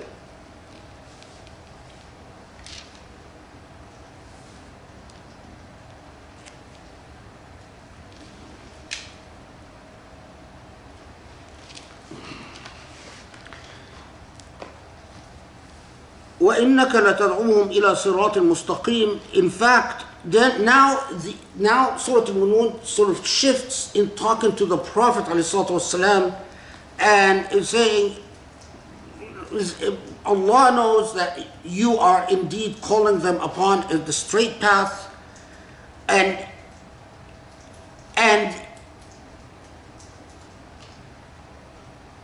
إن الذين لا يؤمنون بالآخرة عن الصراط لناكبون, that, and in fact those who don't believe, they constantly resist the straight path, until we get to verse 76. You notice that وَلَقَدْ أَخَذْنَاهُمْ بِالْعَذَابِ فَمَا اسْتَكَانُوا لِرَبِّهِمْ وَمَا يَتَضَرَّعُونَ. And part of the messages of Allah subhanahu wa ta'ala is hardship. That when we send people hardship, this is a message. Maybe people will come to their senses when they see that, they're hit by an earthquake, they're hit by a plague, they're hit by a pandemic, they're hit by whatever, a train disaster that exposes the corruption and the inequity and the injustice in society. But sadly, the rich always escape responsibility, and the poor always take the easy route of not wanting to resist, so that they just bury it under the rug and keep going. There is a narrative, but that took place, although it is sometimes, some sources say it's an occasion for revelation, it could not have been an occasion for revelation because the history doesn't work out. As I said, Surah al-Muminun is a Meccan surah, but verse 76 has played a role in an incident in Islamic history that you should know about. That after the battle of Badr, this is after the Hijrah, and there is a battle of Badr. One of the people captured in the battle of Badr was a man called Thumama ibn al-Athad.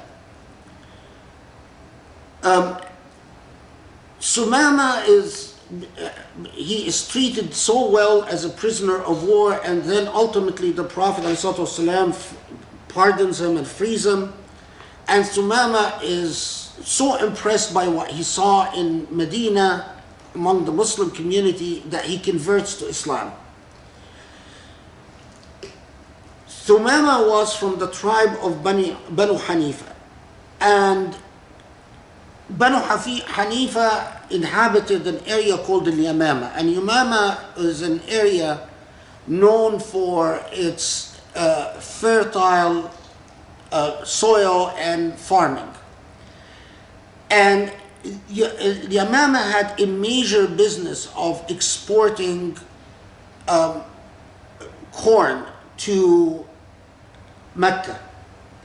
So when Thumama converted to Islam, and he knows what Mecca had been doing with Muslims, and the fact that Mecca was, sworn enemy of Muslims and all of that. So when he gets back home, he convinces his tribe to cut off trade with Mecca, to no longer export their produce to Mecca. As a result, that led to a severe rise in the price of grain in Mecca, because Mecca now was forced to import grain from further away places, a severe rise in the price of grain, and severe shortages in Mecca. So Muawiyah, at the time, he was of course not a Muslim, travels to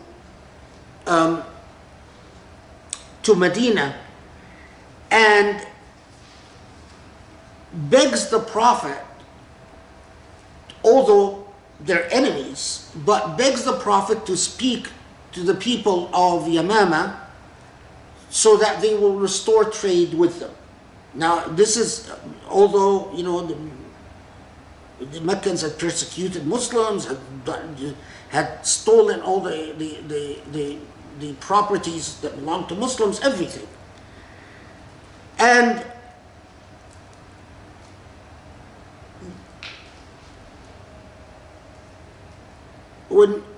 Muawiyah tells the Prophet, have mercy upon your people. Now, it's very interesting because at that point the Prophet could have said, okay, fine, I'll talk to Yamama to restore trade, but as long as you give us back the properties that you've taken when we migrate from Mecca. Because in fact the Meccans stole everything the Muslims left behind. And in fact, the Meccans, one of the things they did is that they told Muslims, you can do a hijrah, you can leave to Medina if you want, but as long as you leave everything behind, as long as you don't take your money with you, don't take your furniture with you, don't take your property. So when Muslims migrated to Medina, they were destitute. But what is fascinating is that the Prophet ﷺ in fact spoke to Thumama and told him, convinced him to restore trade with Mecca.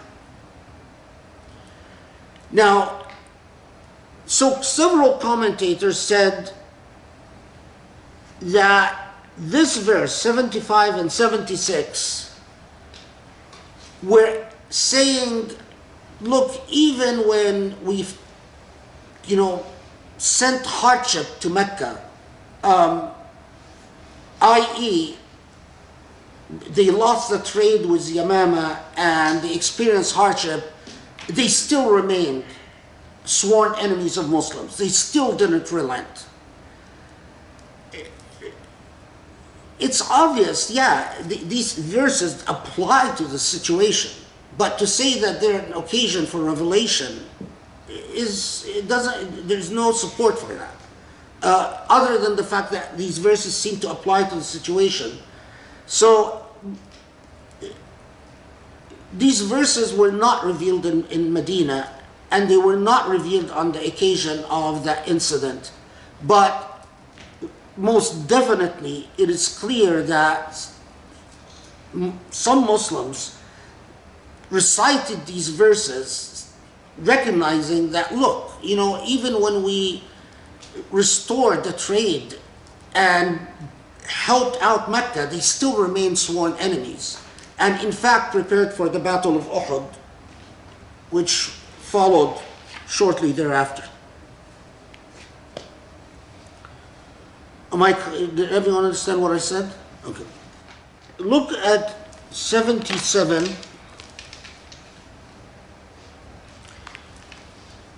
حتى إذا فتحنا عليهم بابا ذا عذاب شديد إذ هم فيه مبلسون. There is an interesting discussion about this verse. Many commentators, especially traditional commentators, say that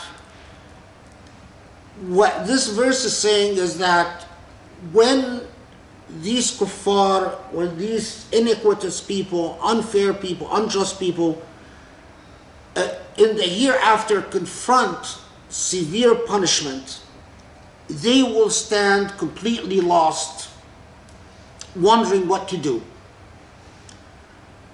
It's like being frozen in fear. It's like saying, oh my God, this turned out to be real. We're in deep trouble. What do we do now? Other commentators said that the context of this verse 77 indicates that if you will, another meaning to it, or another level of meaning, that Allah is saying that those who go down this path of injustice,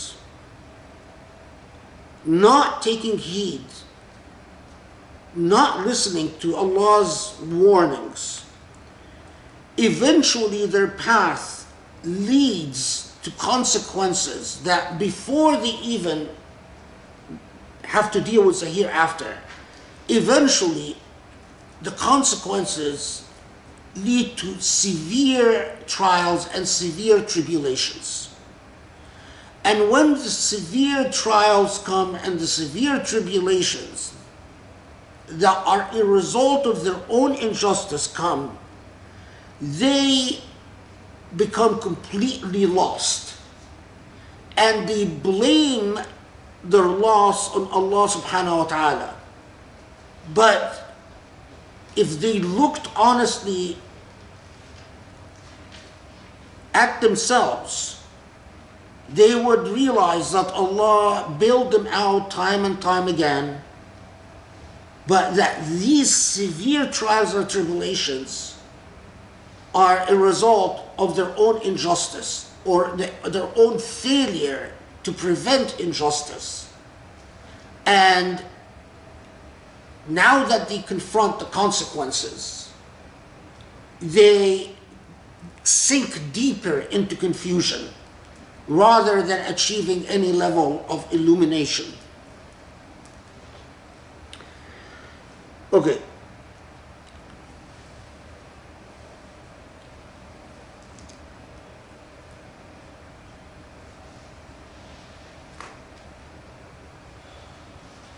Then this will take us to the next, from 77 until, let's see, what was it? Until 90, there is a discourse that applies particularly to Meccans who believed in a God but didn't believe in resurrection. And of course, by extension, it believes to every Muslim or every believer, not just Muslim, but every believer who doesn't take the idea of resurrection seriously. And say, you know, you don't have a problem in believing that there is a creator who actually created you, but you have a problem in believing that this creator would be a just creator. A just creator needs accountability. So you want to believe in a creator, but you want to believe that this creator is unjust, that this creator sent his only son to suffer for the sins of people so they can be forgiven, and as long as you accept this son and his suffering, then your sins are erased. While that's not justice. Or that this creator picks a chosen people, and as long as the chosen people, whatever, that God is with them, but with them especially more than any other people, that's not justice. Or that you believe that God just allows bad deeds to go unanswered and good deeds to go unanswered without compensation. And so that all of that are in themselves a form of incoherence. That, although a lot of commentators say that this applies to the Meccans, but it can easily apply to any people who don't take the idea of resurrection very seriously.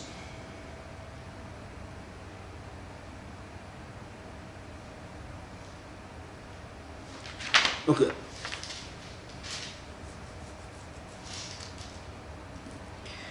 All right, now, qul. Now, when we know that when Allah subhanahu wa ta'ala says qul, then Allah is demanding the attention of the Prophet ﷺ and his followers. قل ربي إما تريني ما يوعدون ربي فلا تجعلني في القوم الظالمين وإنا على أن نريك ما نعدهم لقادرون. Okay, so now Surah al-Muminun is reaching its conclusion, which I will go back and wrap up for you, but just bear with me. So now that we've taken you on this journey, this discourse, say we recognize that Allah can either make us see the consequences of this moral lesson with our own two eyes in our lifetime, or not. Or it could be, as we said, space and time belong to God, not to us. But in all cases, this wonderfully succinct and beautiful dua, Rabbi فلا تجعلني في القوم الظالمين. In all cases, don't make me in the camp of the unjust.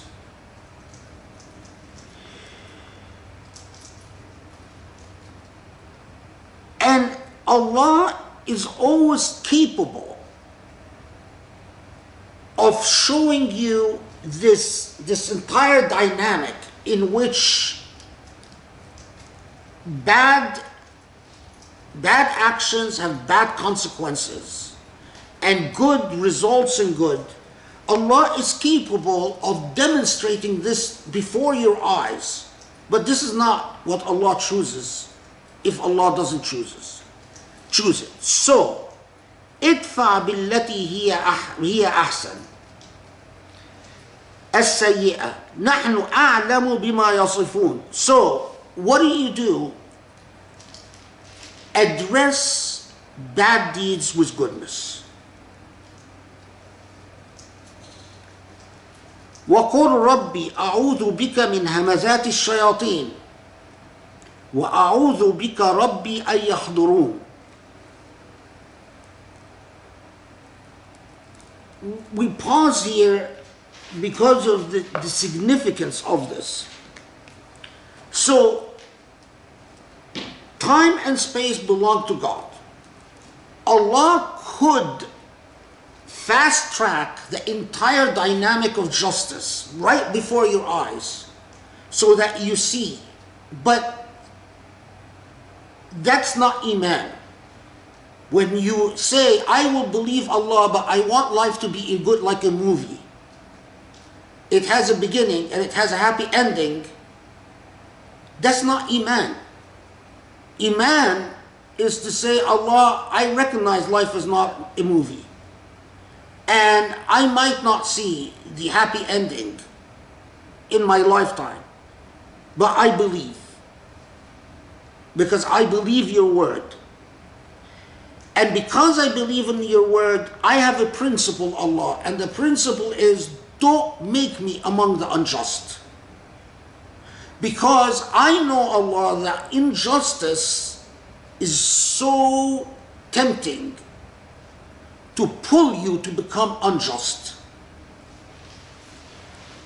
Most people are unjust not because they like to be unjust, but because they have a victimhood narrative. They believe they've been victims of injustice. So that justifies their injustice. That's why you pray, Rabbi, فَلَا تَجْعَلْنِي فِي الْقَوْمِ الظَّالِمِينَ. Make me among those who can actually persevere. And although they suffer an injustice, they're not going to be pulled into injustice. Okay. Because there is a principle. The only response to evil is goodness. Wrong doesn't beget wrong. Immorality cannot be answered by immorality. That's how the devil wins. What do demons want? Demons want you to do precisely that.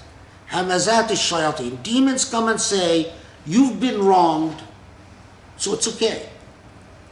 You've been wronged, so do what is wrong, you're justified. وَأَعُوذُ بِكَ رَبِّي أَن يَحْضُرُونَ.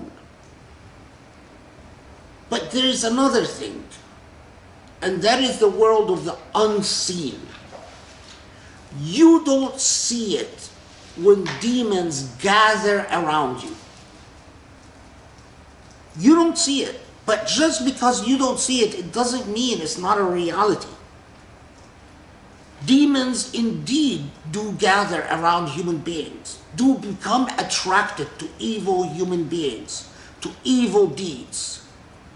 They are so attracted that they eventually a human being can become as if a demon. They exude demonic energy because of how often demons hang around this human being.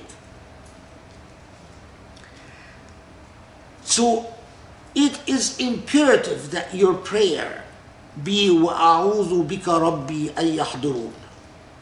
It is imperative that you consistently pray to Allah, keep them away from me. Don't make me attracted, or don't make me drift into committing the type of things that attract demons. And even if I make a mistake, please keep them away from me, because that's going down the path of ultimate decay.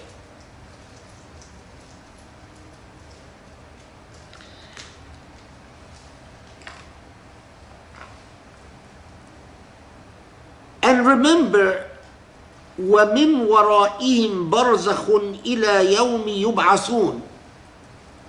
And remember, this is verse 100. And remember that the study Quran just says, and behind them is a barrier till the day they are resurrected. And remember that in the same way that Allah tells you there is a world of the unseen, well, this world of the unseen, we call it the barzakh. The barzakh means the world behind the veil. It's another dimension among the dimensions of existence.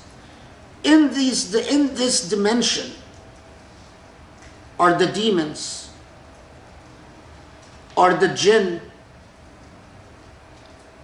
In the same or in different dimensions are the angels. But remember that after death, between resurrection and death, are these dimensions behind the veils. And you, if you are smart, you don't want to spend the time between your death and resurrection in a tormented state in that world of barzakh.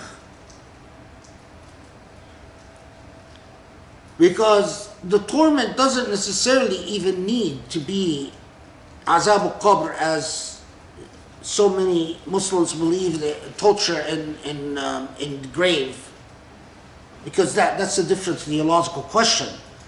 But to be conscious and alive in some form without your body, but trapped by demons,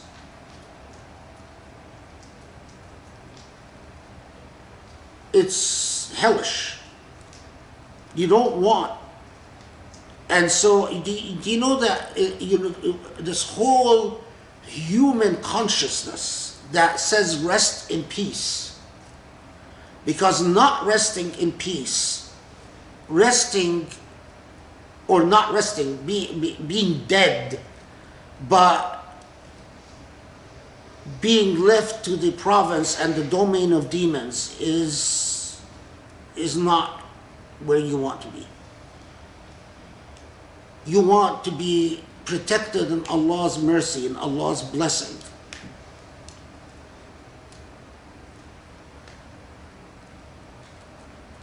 Then it will start talking about فَإِذَا نُفِخَ فِي الصُّورِ, that when the resurrection comes. But first, there are some dua that I think are very useful to learn. The Prophet ﷺ, when Surah al-Muminun was revealed, and that dua, وَقُلْ رَبِّي أَعُوذُ بِكَ مِنْ هَمَذَاتِ الشَّيَاطِينِ وَأَعُوذُ بِكَ رَبِّي أَنْ يَحْضُرُونَ. Of course, a lot of Muslims were worried. So they understood that the battle was evil. It's all based on your own volition, on your own will, whether you surrender or you don't surrender. But that once you've invited evil, evil responds. Evil accepts your invitation. Once you've opened the door, and the more evil shares your space, the harder it becomes to extract yourself. And so, of course, what you'd expect happened, and that is they went to the Prophet ﷺ and asked them for help in dua to protect themselves. And the Prophet ﷺ taught them the following dua. He told them to repeat it often, at a minimum every night before they sleep, but every time they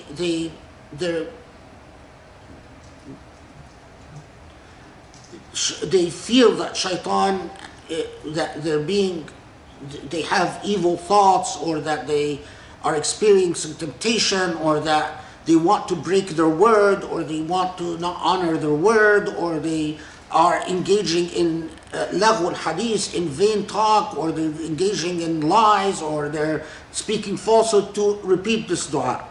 And the dua says, Bismillah ar-Rahman ar-Rahim, A'udhu bi kalimati Allahi tamma min ghadabihi wa iqabihi wa sharri ibadihi wa min hamazati shayateen wa an yahdurun. Ibn Umar, no, that's Ibn Amr. It wasn't Ibn Umar, but Ibn Amr used to teach this to his children, and he wrote it on pieces of parchment, and he would hang it around his children's neck until he became satisfied that they memorized it and internalized it and were repeating enough. بسم الله الرحمن الرحيم أعوذ بكلمات الله التامة من غضبه وعقابه وشر عباده ومن همزات الشياطين وأن يحضرون. There's another dua that the Prophet's wives, 3 of them reported that the Prophet ﷺ would repeat frequently before saying وأعوذ بك ربي وأعوذ بك من همزات الشياطين وأعوذ بك ربي أن يحضرون. The Prophet ﷺ would say, اللهم زدنا ولا تنقصنا واكرمنا ولا تهنا وأعطنا ولا تحرمنا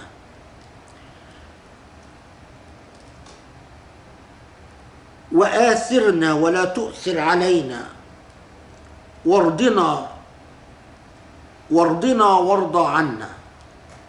And then he would say وأعوذ بك ربي من همزات الشياطين وأعوذ بك من همزات الشياطين وأعوذ بك ربي أن يحضرون.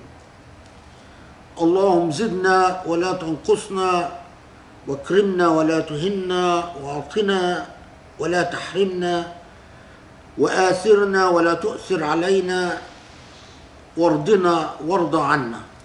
That's the dua. It's a beautiful dua that if you memorize and repeat, inshallah, bring blessings in your life. Okay.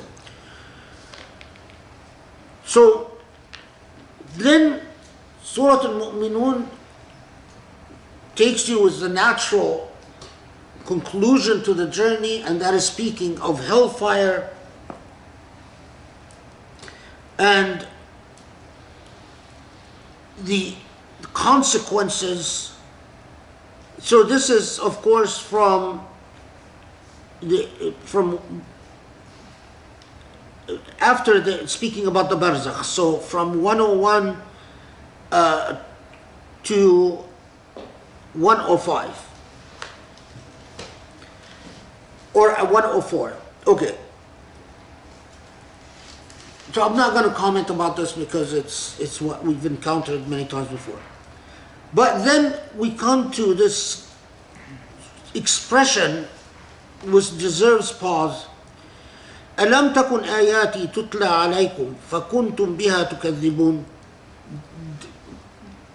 Rhetorically, Allah is asking people who are in hellfire, didn't you receive my ayat and you've denied them? Now, note, and this is the only time that this response is given in the Quran. قالوا ربنا غلبت علينا شقوتنا وكنا قوما ضالين. So their response is غلبت علينا شقوتنا. This is 106.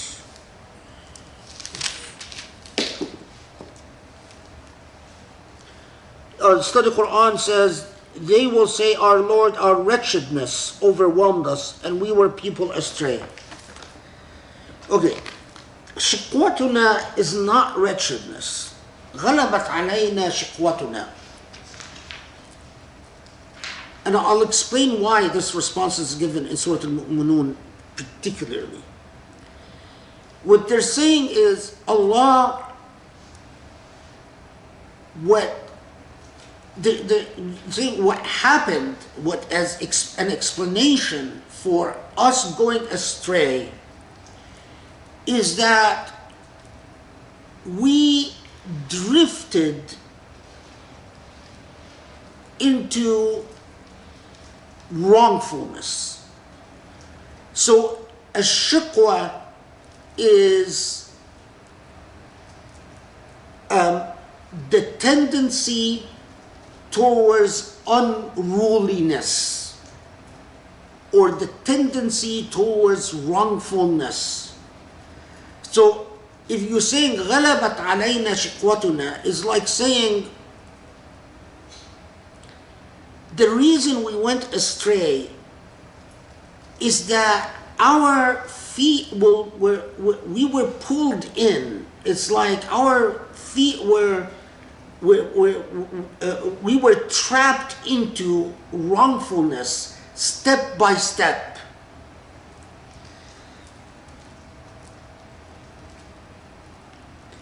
So, and that's why they're saying, Allah, then take us out of it, and because we're not bad people. We were just sucked into it. Take us out of it, and if we act, you discover that we were unjust, then punish us. And of course, predictably, Allah's response is, قَالَ اخْسَأُوا فِيهَا وَلَا تُكَلِّمُونَ. It's too late. Don't even talk to me. Okay. I'm going to explain why this response in Surah al-Muminun in a second, but I want to reach the end first. And why is it that it's not as simple as saying, yeah, I understand, your feet were just, you were pulled in, is because there is justice to account for. There were people who,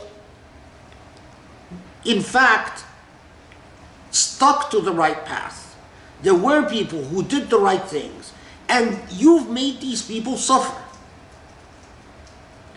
You've either made them suffer whether directly or indirectly is beside the point. But the point is by giving prevalence to the logic of wrongfulness, to the standards of indulgence and heedlessness, those people who want to do right and live a disciplined, principled life found it very difficult, had to suffer a great deal to do so, because there were so many of you and too little of them.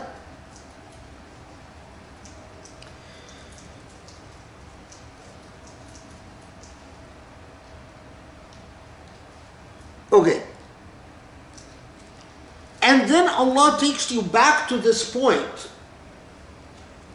أَفَحَسِبْتُمْ أَنَّمَا خَلَقْنَاكُمْ عَبَثًا وَأَنَّكُمْ إِلَيْنَا لَا تُرْجَعُونَ. The fundamental problem is that human beings don't understand that for creation to make any sense whatsoever, there has to be accountability. And for there to be accountability, there has to be resurrection. Otherwise, Allah would be unjust, which is impossible. And otherwise, Allah would be vain, which is impossible. فَتَعَالَى اللَّهُ الْمَلِكُ الْحَقِّ لَا إِلَهَ إِلَّا هُوَ رَبُّ الْعَرْشِ الْكَرِيمِ. And of course, as Surah al-Muminun brings it back to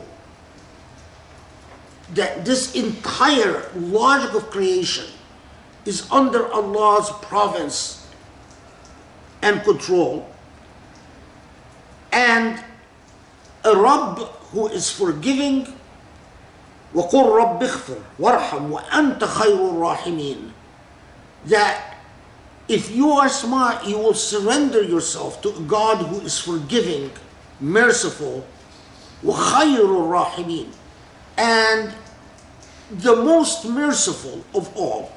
Okay, so now you step back from Surah al-Muminun and say, okay, so we've encountered at this point several of the Quranic revelations in the mid-Meccan period, in the late Meccan period, and some of these messages, like Surah al-Kahf for instance, are quite layered and quite deep and quite complicated. Well, I mean sophisticated, let's say, not complicated, because I actually don't think they're complicated, but they're sophisticated. But what is Surah al-Muminun then saying? Well, it starts out with just believers, and it gives you the heart and soul of what you need to be a good believer. قَدْ أَفْلَحَ الْمُؤْمِنُونَ. And then it tells you prayer, this, and very simple. And then it tells you, mentions again the prophets that we've encountered before many times, but here it emphasizes that they were just common people, average people. Then it comes and says there is, this commonality is actually precisely what makes you, as human beings, share common characteristics. So much so that all the recipients, all believers are a single ummah, not just Muslims, but all believers. But they disagree, they split and splinter apart, they create enmity and animosity and so on, for reasons that have to do with egoism, that has to do with vanity, that has to do with mythology, that has to do with... But there is a fundamental core that unites all of you, and that is the nature of goodness. Then you step back and say, so who celebrated or who interacted with Surah al-Mu'minun the most? And if you do your homework, the answer starts emerging quite clear. That it is what I hinted at the very beginning.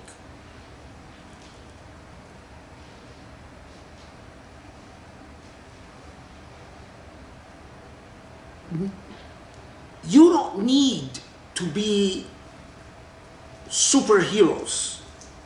You don't need to be Ali, Imam Ali or Abu Bakr or Omar. You don't need larger than life figures. What you need to be is common, decent human beings, i.e., common, decent believers. And if you stick to this code that is at the beginning of Surah al-Muminun, you are fine in this world and in the hereafter. Because as the revelations were coming with Surah al-Kahf and Surah al-Ahqaf and Surah al-Nahl, several believers started experiencing anxiety and going to the Prophet ﷺ and saying,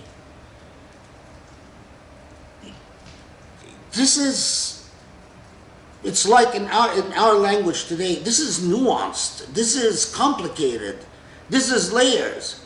And Surah al-Mu'minun came in and basically said, the hero is the most common human being. In the same way that Allah coded the miracles in the commonplace, in the repeated pattern, the hero is that common human Muslim who lives immoral, ethical life.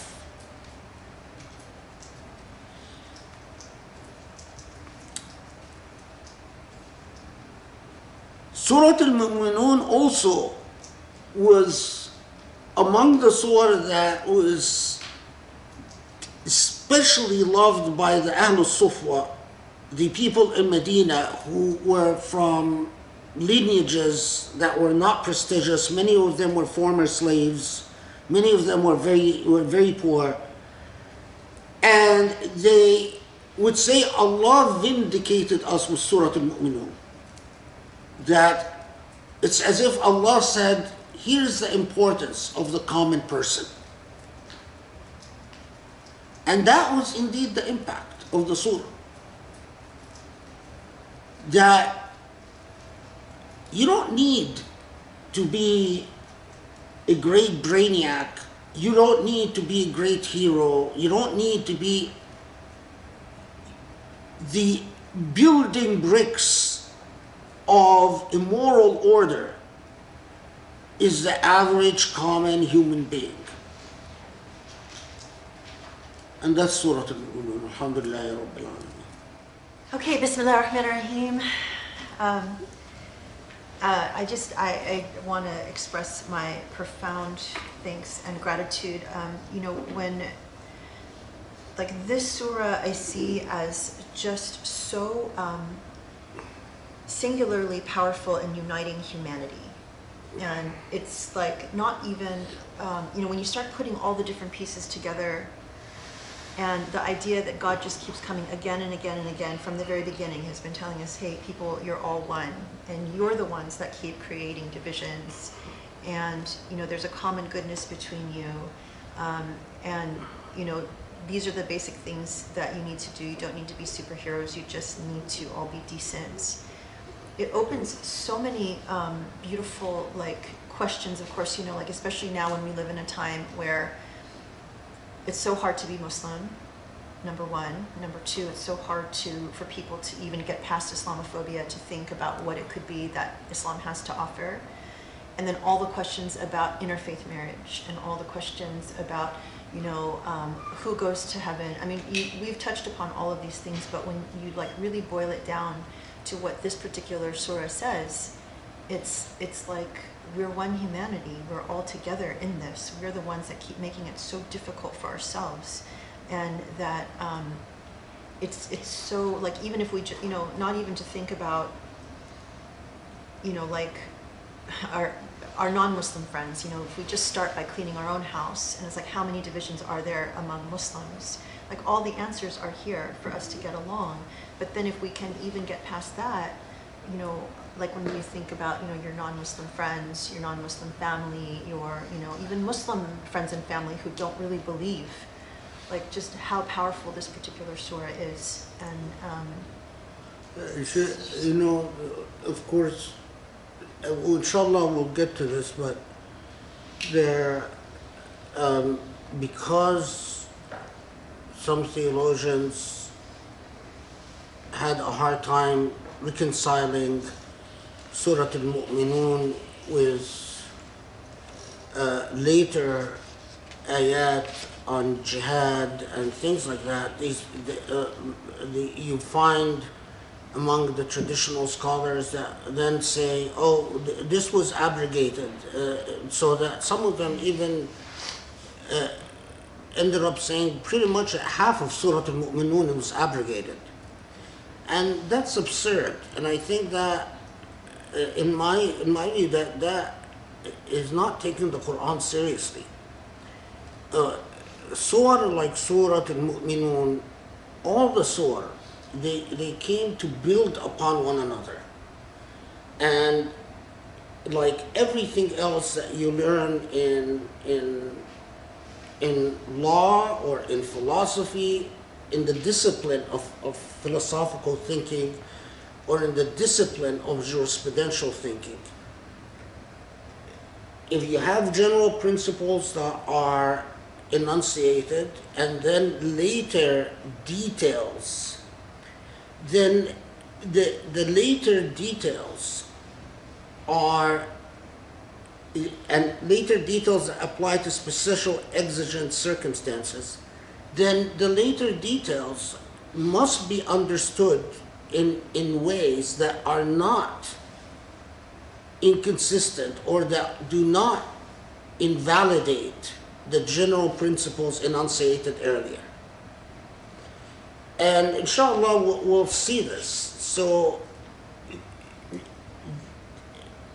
the surah, like Surah al-Muminun and like a lot of the Meccan surah, came and say, here are the principles that you are supposed to aspire for. This is what we want. This is the trajectory for humanity. This is the moral lesson for human beings. And of course, then there are different things in the Medinian period that come up that require that Muslims respond in this way or in that way, and so on. But I think it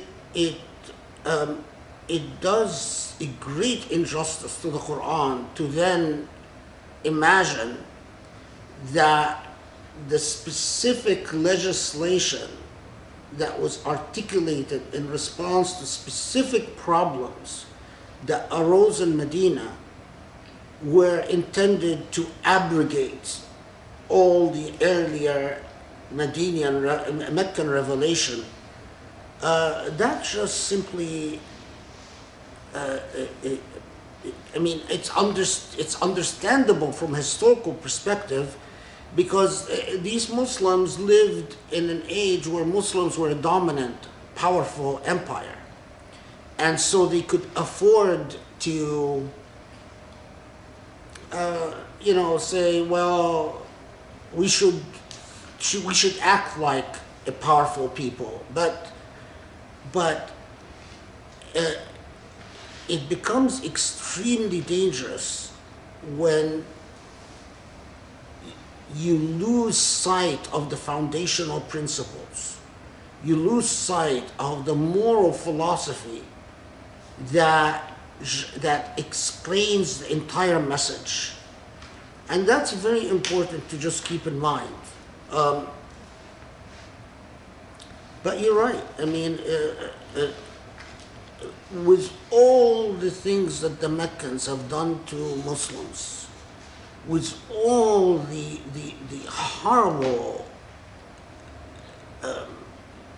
injustices and so on, and yet, even then, the Quran comes and says, you can't answer an injustice with an injustice. You cannot answer an evil with an evil.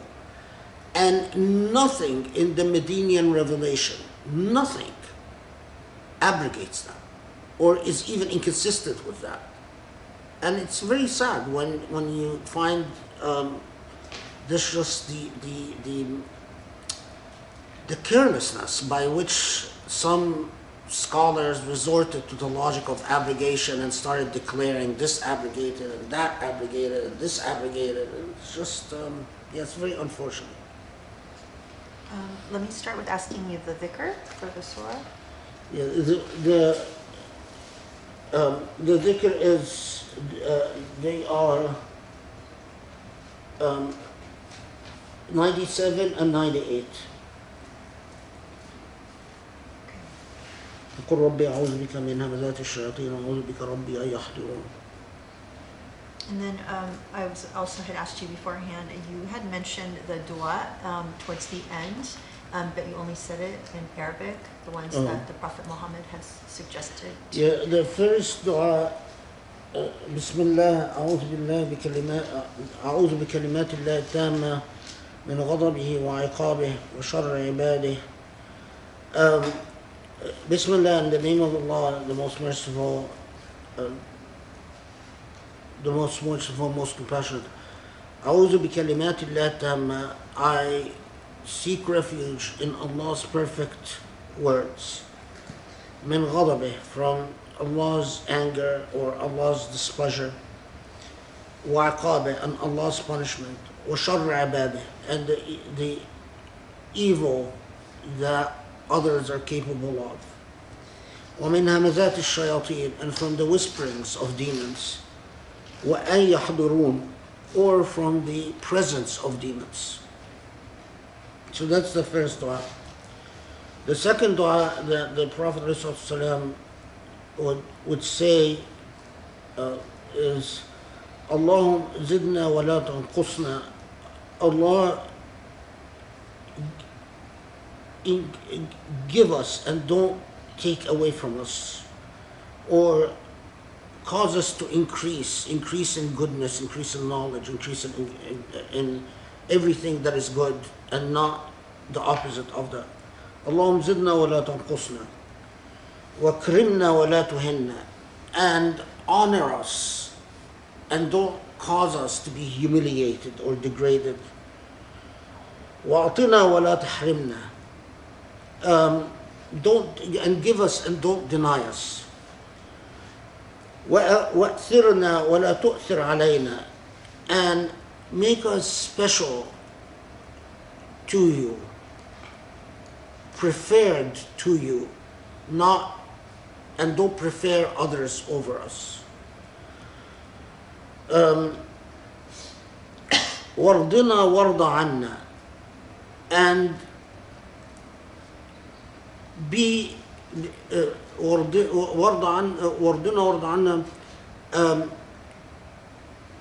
accept us and cause us to be accepting.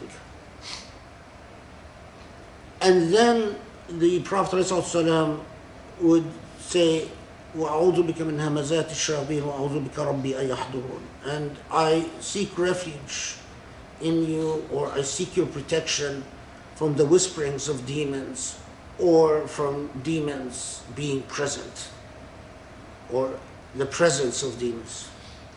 Thank you. Did you have a question, Sri? Yeah. I have two. Okay.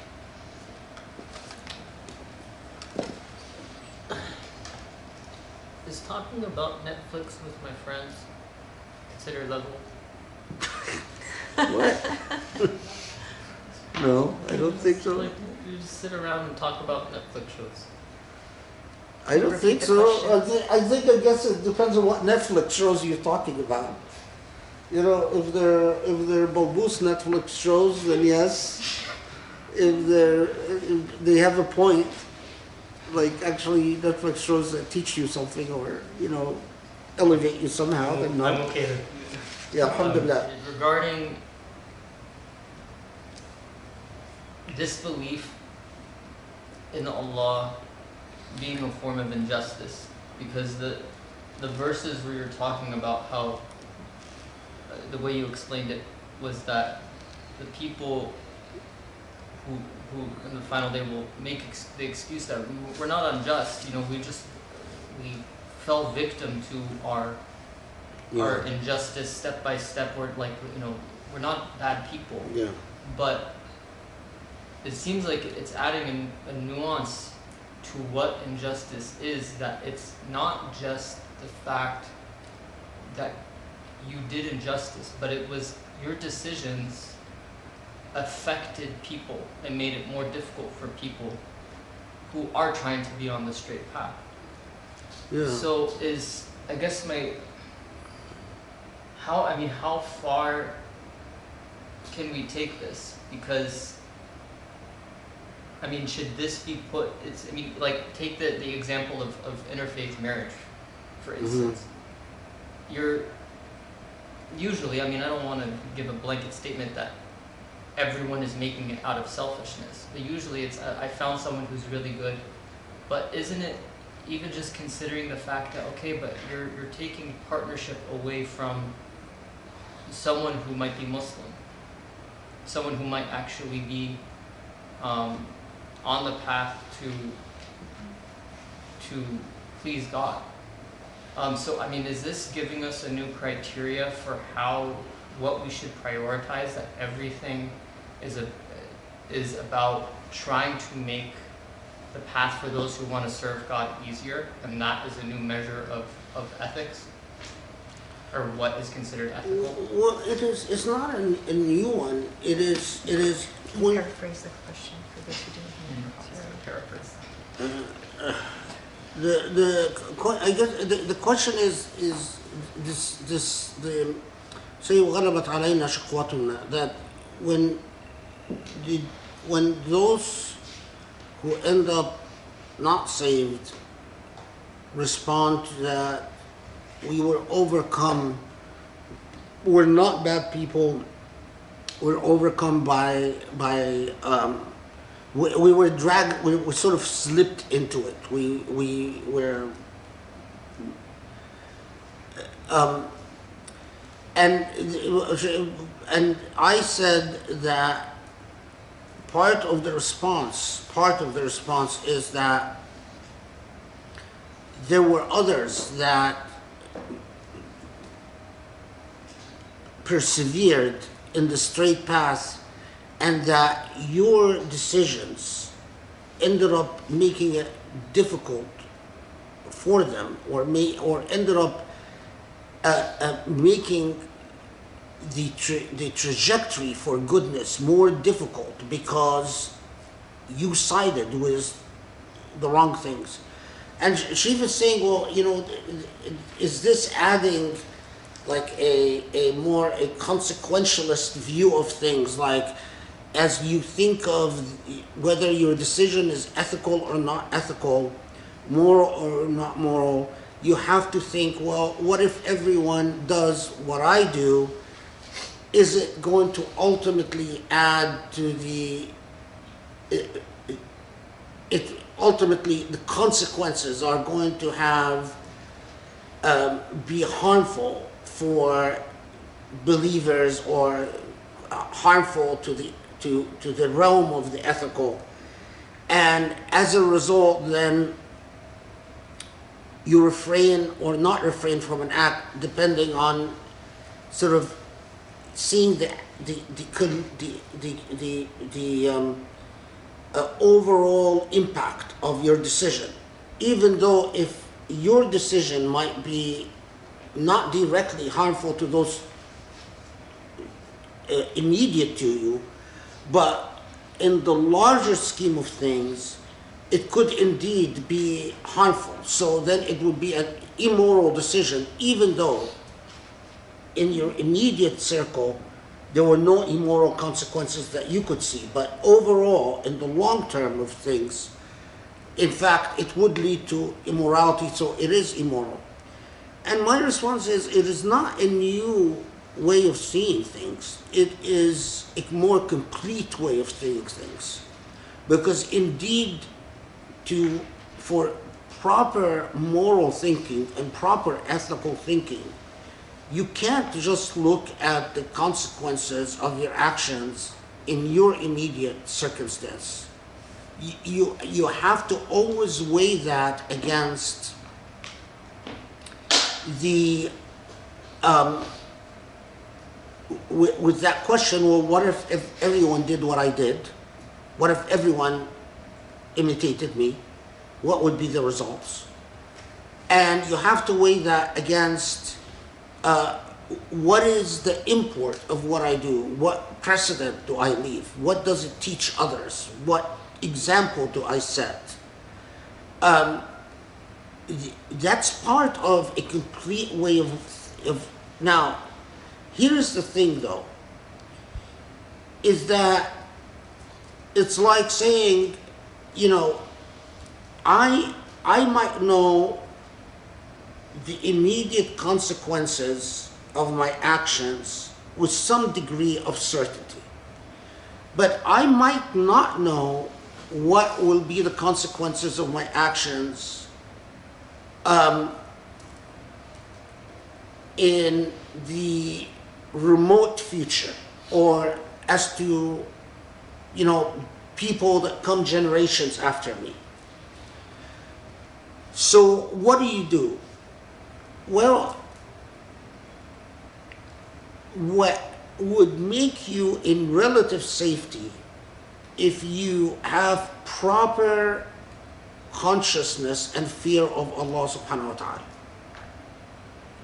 So if I, you know, I do my due diligence and I resist the temptation to just say, well, I like it, so I'm going to do it.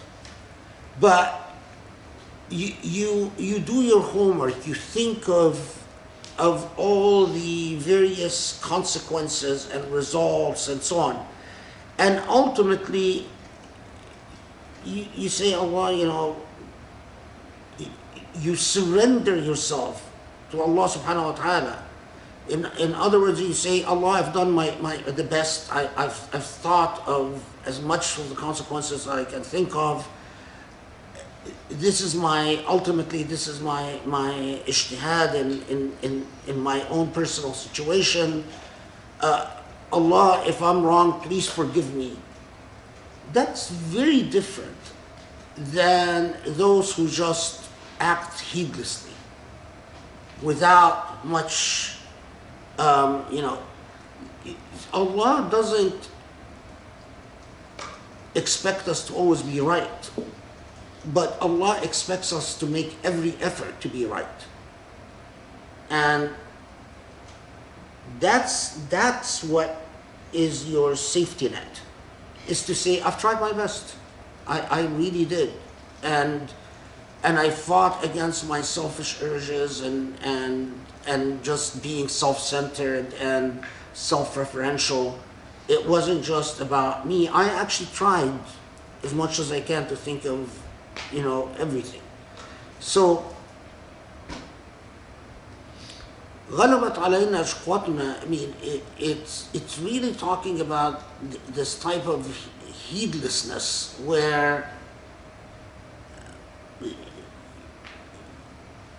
people make excuses, but Allah knows that they're exactly that. They're just excuses for being self-indulgent and not really being serious.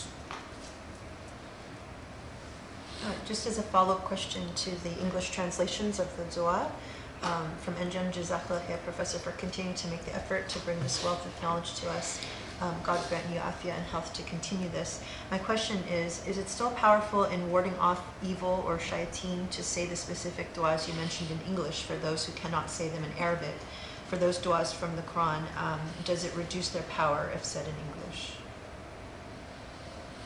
If it's saying the dua in English is much better than not saying it.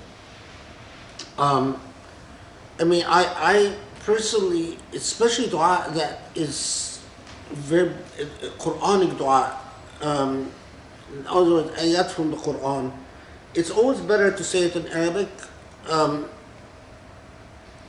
But if you don't, if you don't know the Arabic, or if it's hard to learn the Arabic, to say it in Arabic, then it's much better to say it in English than not to say it. And when you seek refuge in Allah, especially from shayateen in any language, Allah responds.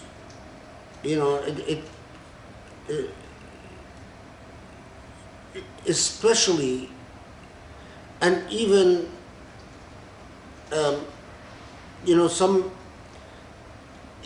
sometimes even when people seek Allah in the protection of God from demons in ways that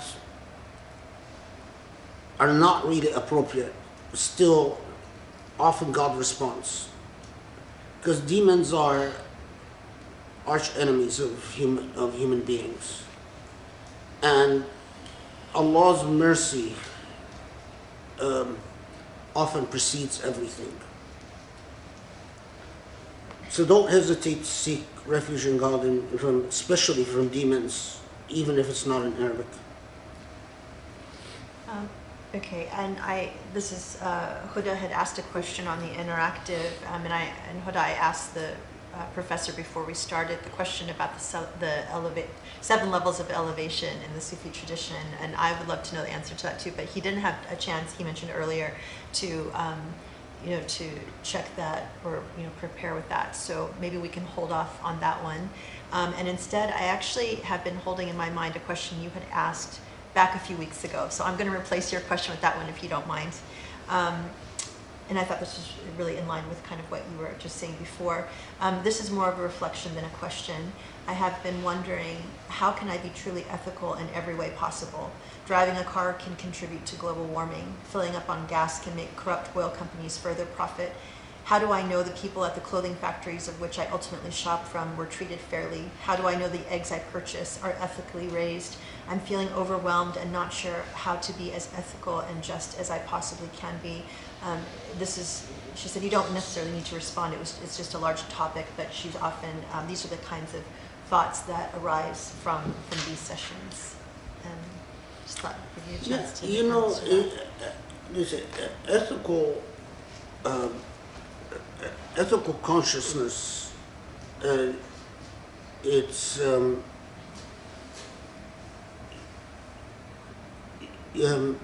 It doesn't mean that you become frozen with an obsession and inaction. What it does mean is that you remember that the most baseline of Iman is to condemn what is wrong in your heart, even if you're unable to change it. That's A. And B, to do what is possible within your circumstance. So if I am ethically conscious and I see a label of clothing, one in which I know is a country that has a human trafficking problem, and a second label of a country that has a better record in human trafficking, and although the country that has a better record in human trafficking, their product might be more expensive, I make the ethical choice to buy from a country that has a better human trafficking record.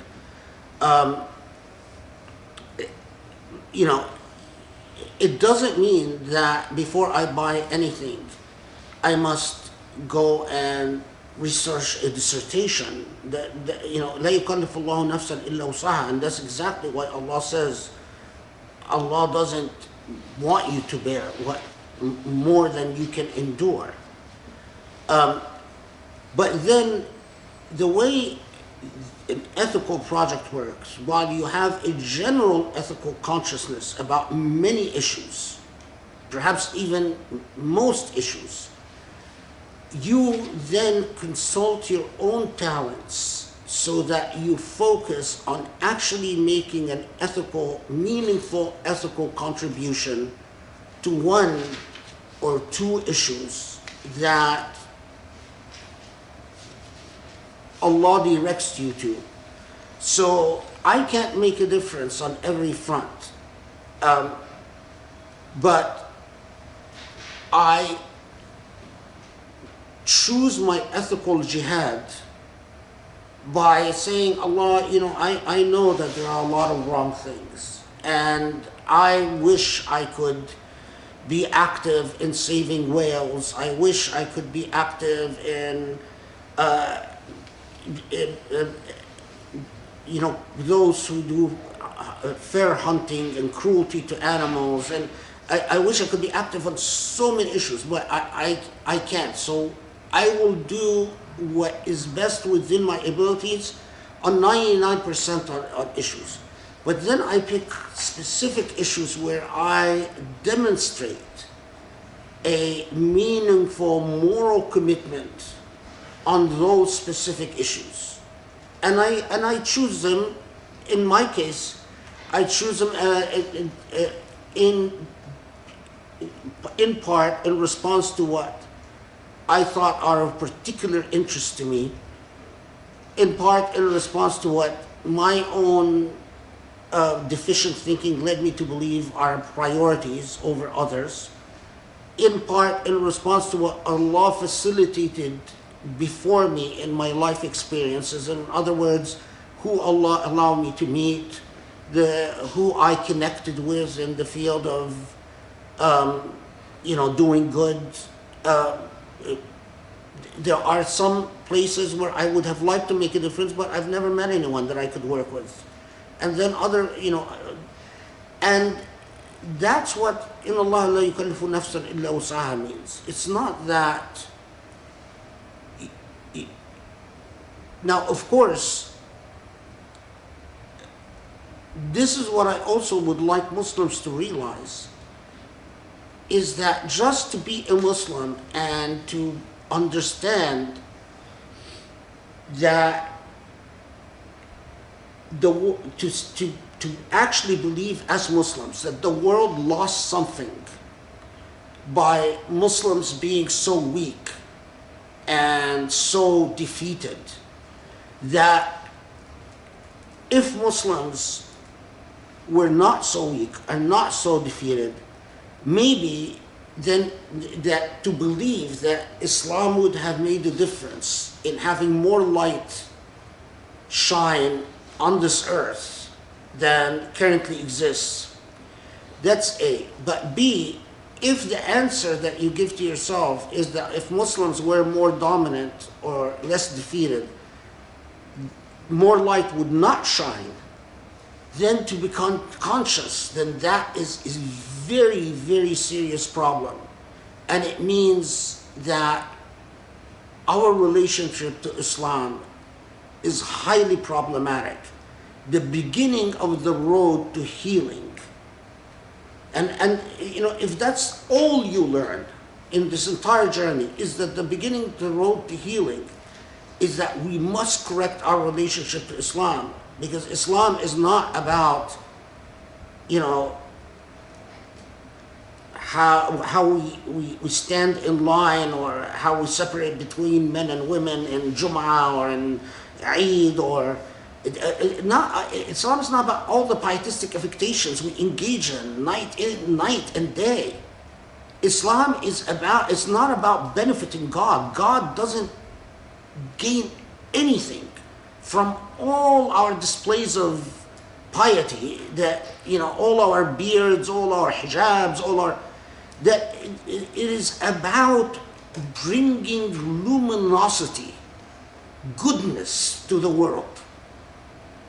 That consciousness, just by that, if you can teach it to one person in your lifetime, then I pray that Allah accepts you in a very special status. Okay, so we have time just for one last question, which I asked if you'd be willing to. About the Sufi thing, by the way, the maqamat, I didn't, because of the illness situation, we sort of agreed after discussions and all that, is that I do the halaqah sort of from memory, and not spend time like I did preparing, because I would prepare on. But anyway, but inshallah, I mean, I can, inshallah, these are fairly easily accessible, and so I can get them, inshallah, and I can talk about them in one of the future halaqas. Inshallah. Okay, so just in regard to the principles at the beginning of the surah, when we talk about, no unlawful sexual relations, either with who you're married to or who your right hands possess, just wanted to ask the question regarding temporary and secret marriages, which seems to be something that plagues modern Muslims a little bit. But you said you had a comment that you might share with regard to that. Yeah, of course, it's a big topic, but we have to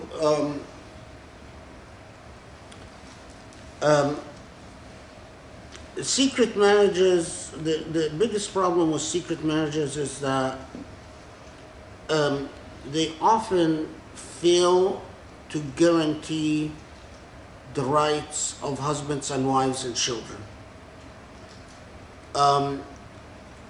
What I've seen happen in the Muslim community, and not just in the West, but also in overseas and so on, is that people engage in secret marriages, and then when the marriage dissolves, in other words, there's a divorce, or the parties go. I've even seen a lot of situations where the people don't even bother getting a proper termination of their marriage just because it's not public. So, it's like no one is sure if they're married anymore or not, and they just go their separate ways. And that's, of course, a problem.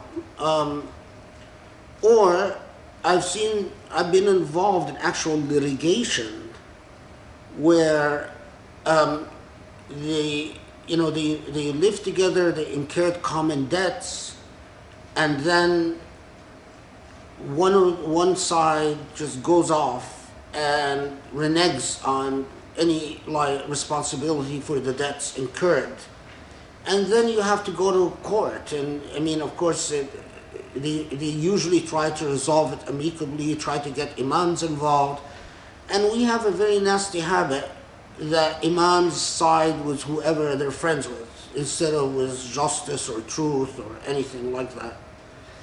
And then, in secret marriages, again, I've seen situations where people got pregnant, and I've seen abortions, which is highly problematic because the marriage is secret, and I've seen situations where a child was actually born, and then the husband says, "Oh, I was never married to her," and tries to, and so now the issue with secret marriages is that there is a juristic debate whether i'lam is a condition of the marriage. Everyone, publicity is a condition of the marriage or not.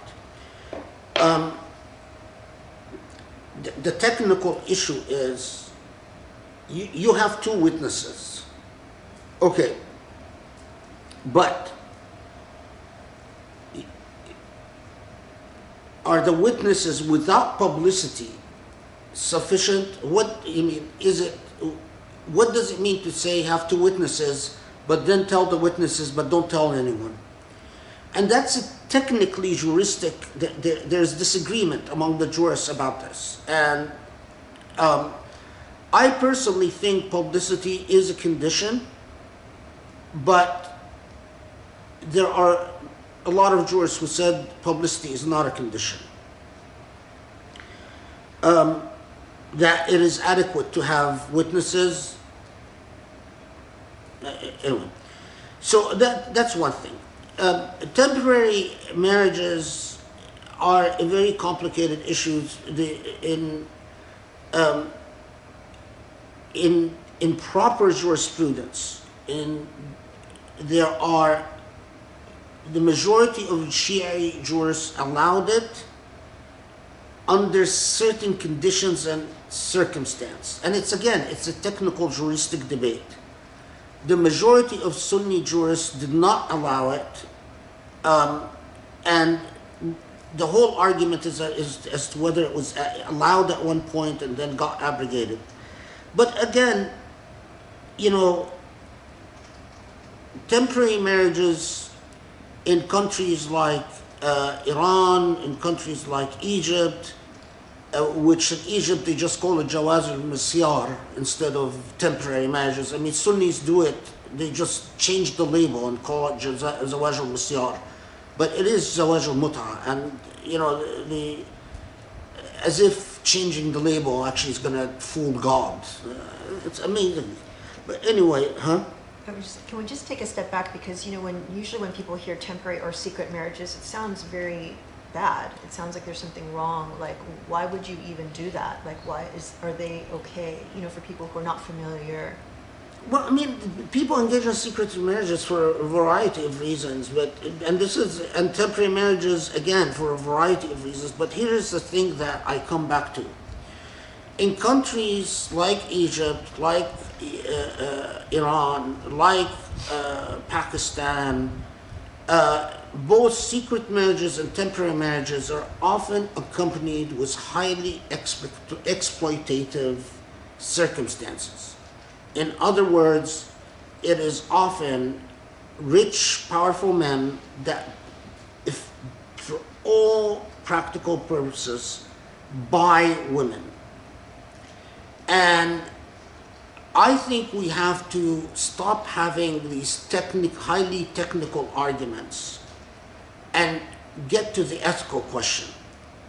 When these institutions are platforms for exploitation of women, especially young women, especially women from very poor families, they're immoral. And I don't think law should be used to justify them. It's a different matter when the power dynamics are equal. And it's a different matter when it is they are a result of variety of circumstance, and then the fatwa in this situation can be responsive to the particular circumstance that arise in a particular situation at a particular time. But when they are platforms for wide-scale exploitation and abuse of human beings, as is currently occurring in so many Muslim countries, then no amount of law can make the abuse of human beings justified.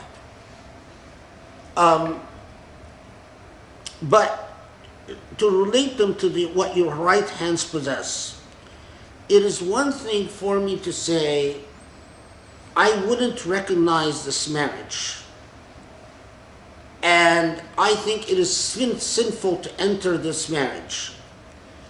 But it is quite another to then say that because I do not approve of the marriage, then what people have engaged in is fornication.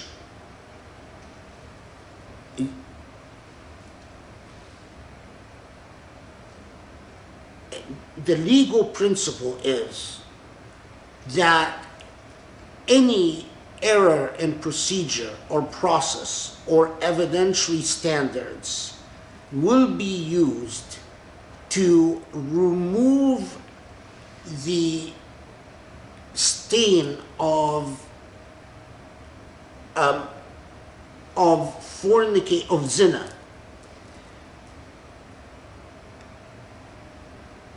Although the act remains sinful, because